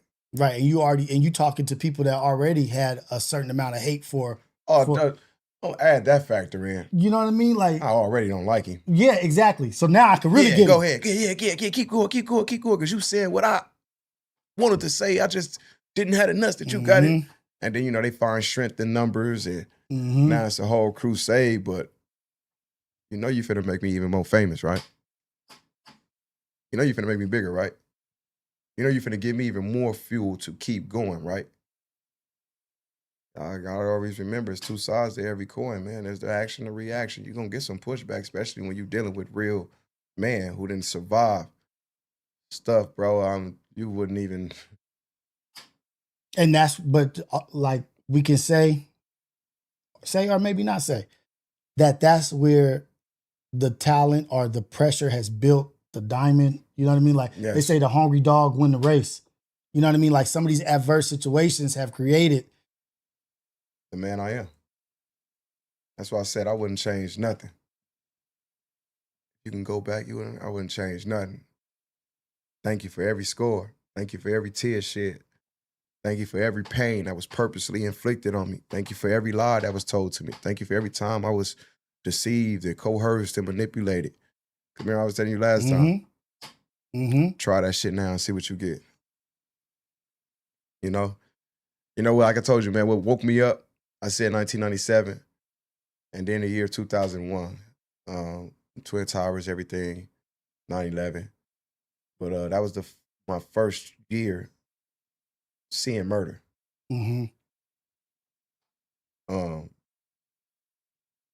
seen the homie take 2 lives out of self-defense. And he's still sitting in jail because... Oh, yeah. You know what I'm saying? The dirty politics and these gangsters that's been running and all that, and turned a blind eye and made every excuse about why he should have not or should have did this and did that, when we know what really happened. And free that man. Like I said, man, free Marcus, man, free Slim. Time for that man to come home. Straight up. Is what we've been told by our own people, the way that we've been raised in this life that we've lived, have we been completely lied to? I feel I've been bamboozled and hoodwinked, yep.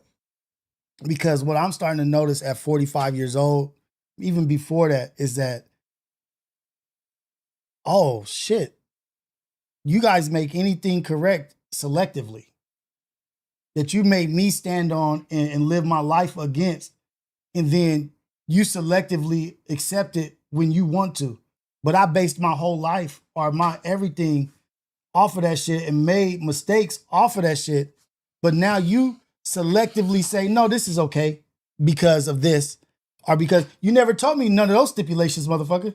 Nah, I had to wait till I'm in that hot seat to learn, like, damn, hold on, this.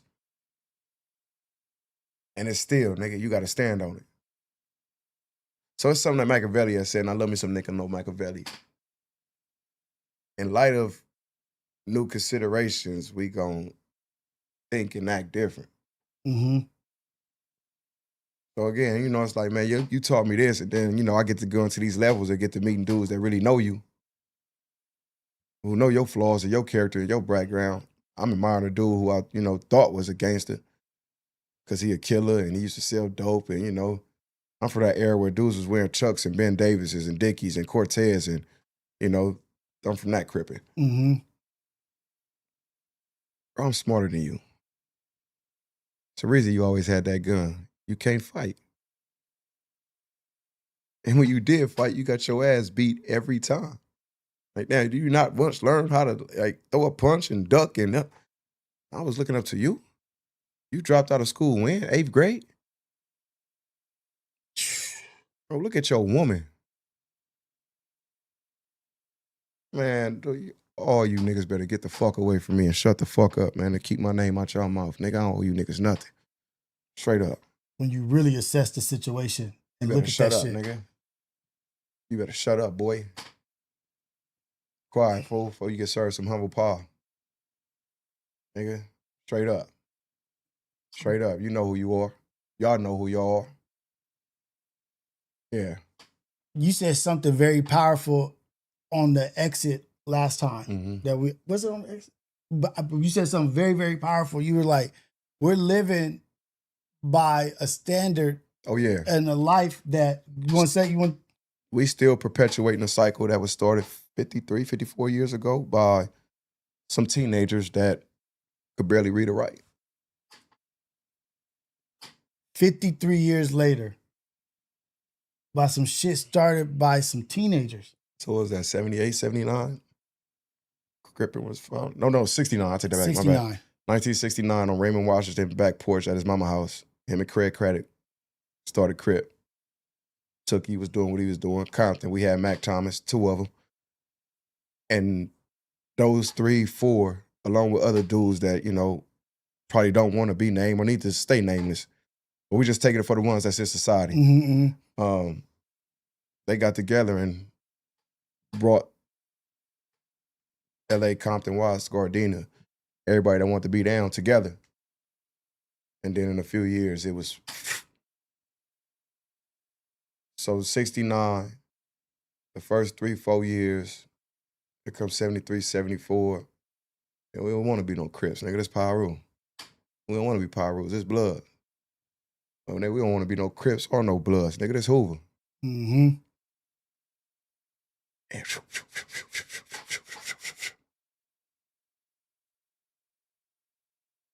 Off like a wildfire. but just think about the ones that they really died honorably, lost their life to this, and see where it's at now. Like for me, man, once it's up, it's up. Like I said, I don't want to sound like no hypocrite or no contradiction. Again, I know where I'm from. I'm standing on that. I know what come with me being WahDay. I'm not looking for what come with that. But please do not think that I'm not going to get jiggy, man. I got tricky dance moves. Tricky dance. You know what I'm saying? For real. Hey. But my point I was finna make, Rios, is dudes that's in the grave, mothers that lost their sons, brothers that lost, and y'all waving a white flag talking about a peace treaty. You called the war off? What was all that for then? Again, about tricking me and bamboozling me and nigga, you go to jail, they go, you die. They get the sale of the casket. Because you talk about reparations. You talk about reparations. You know who deserves some reparations? These mamas. These grandmothers. Good grandmothers. These daughters. These sisters. These sisters. That stepped up and was being mama when mama wasn't right. You want to talk about reparations? I believe in them. But I also want to shed the light on if we moving in this way and how we was doing, like what that these are reparations deserved. Because I don't think no one can talk about that pain. So there are women prisons, there's men prisons. Prison for men, prison for women. The visiting line downtown, man, on Boucher Street at LA County Jail be wrapped around the wall. Prison visiting room be packed. These are the mothers, the grandmothers, the baby mothers, the sisters, everybody. They in there. You go to these women jails. Nobody. The visiting room not. Damn. Yeah, like I said, I ain't the one. I'm gonna teach a master class about prison. And what I don't know, I'm man enough to say I don't know. But if you don't know, let's both go try to find out. But do not try to bash me for not knowing. Exactly. Damn, that oh yeah, it get deep. That hurt. Ain't no women that nobody going to go visit them women in prison. And guess what? She falling behind her big brother. Guess what? She's loyal, staying down for her baby daddy. And hold this, dude. Yeah. Like she done took the dope case. The kids in foster care now because she's honoring you, honoring the set, honoring the code. Girl, you better tell so you can get your kids about this system, man. Mama, I ain't finna do no snitching. You gonna send your kids to foster care?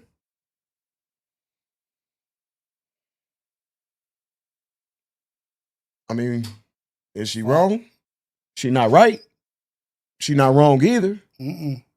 She doing what she think is best. She's doing her best. You know, like they said, man, when a woman love you, she'll follow you to a mud hut. I love my nigga. I'm doing what my nigga tell me to do. I'm taking a case. Or ran door, what the nigga did? Let's go slide. She got the homies gassed up. Ready to go. Ain't no ready to go. She didn't win. She didn't win. She'd already been there. Damn. And there go another mother. There go a sister. There go another nurturer. There go another cook. There go another backbone. Gone. Another shoulder. Shoulder to lean on, a cry. Not including you didn't took the protector and the muscle out the house. The foundation gone. Protector gone. Here come this old weirdo, weak-o ass, whatever, fake tough hard ass, get money ass nigga in the house. He don't really care. He don't like us. He just, sus, moms, whatever. That's what feel good to him. He tolerate us. He don't accept us. He tolerate us. And then when that ain't enough, here comes Sancho, Pancho, Juan, all them. And damn, mama, what is you doing? Sus, what is you doing? God, Man, it's been 3 months, man. It's the 10th nigga. What the fuck is going on? She's in survival mode. Survival mode, putting food on the table, trying to keep you not hungry. On top of sending him his packages, sending his commissary money, sitting down, sending pictures, writing letters, which don't nobody do no more. That's a lost art. But again, I grew up in the 90s, early 2000s, so I'm speaking from that perspective. But you know, hey, man. I think you might have just broke down the equation to what is right now, like the aftermath. You know what I mean? Like what we're looking at right now and what we're dealing with, all the things that you just said, this is the product of all that shit. And we're just, I feel like we're always in a situation where we're on a learning curve. Like we're trying to learn in the moment. Like yes. Every moment we're learning that, there was never a moment like this before. Like this is all new. We're always trying to figure out the new thing. Like we're being hit by something new. Like, okay, now what is this that we're in? Okay, let's figure this shit out. We figured out it's something new, a new situation. Like it's life though. It's life. And with much power. I love it. I love it. With much power comes much responsibility. Heavy is the head that wears the crown. For sure. And so I'm a true believer in thinking that this is just really making us all better and stronger for the real and thing to come. My pushback to that about wearing the crown. I just speak for myself. Yeah. Again, you know, I been studied Niccolo Machiavelli. I don't want to be king. I'm cool with getting the king ear. Yeah, I can get to the king whenever I want to. I don't want to be king. You ain't got to worry about me. But, you know, they'll still hate you and be jealous that you able to get to the king ear. Right. I don't know if it was Machiavelli. I don't know if it was Machiavelli who said the power that the jester had. Oh, for sure, yes. He spoke about that. He's one of them that spoke about that, yes. It was, okay, that the jester had the ear of the king.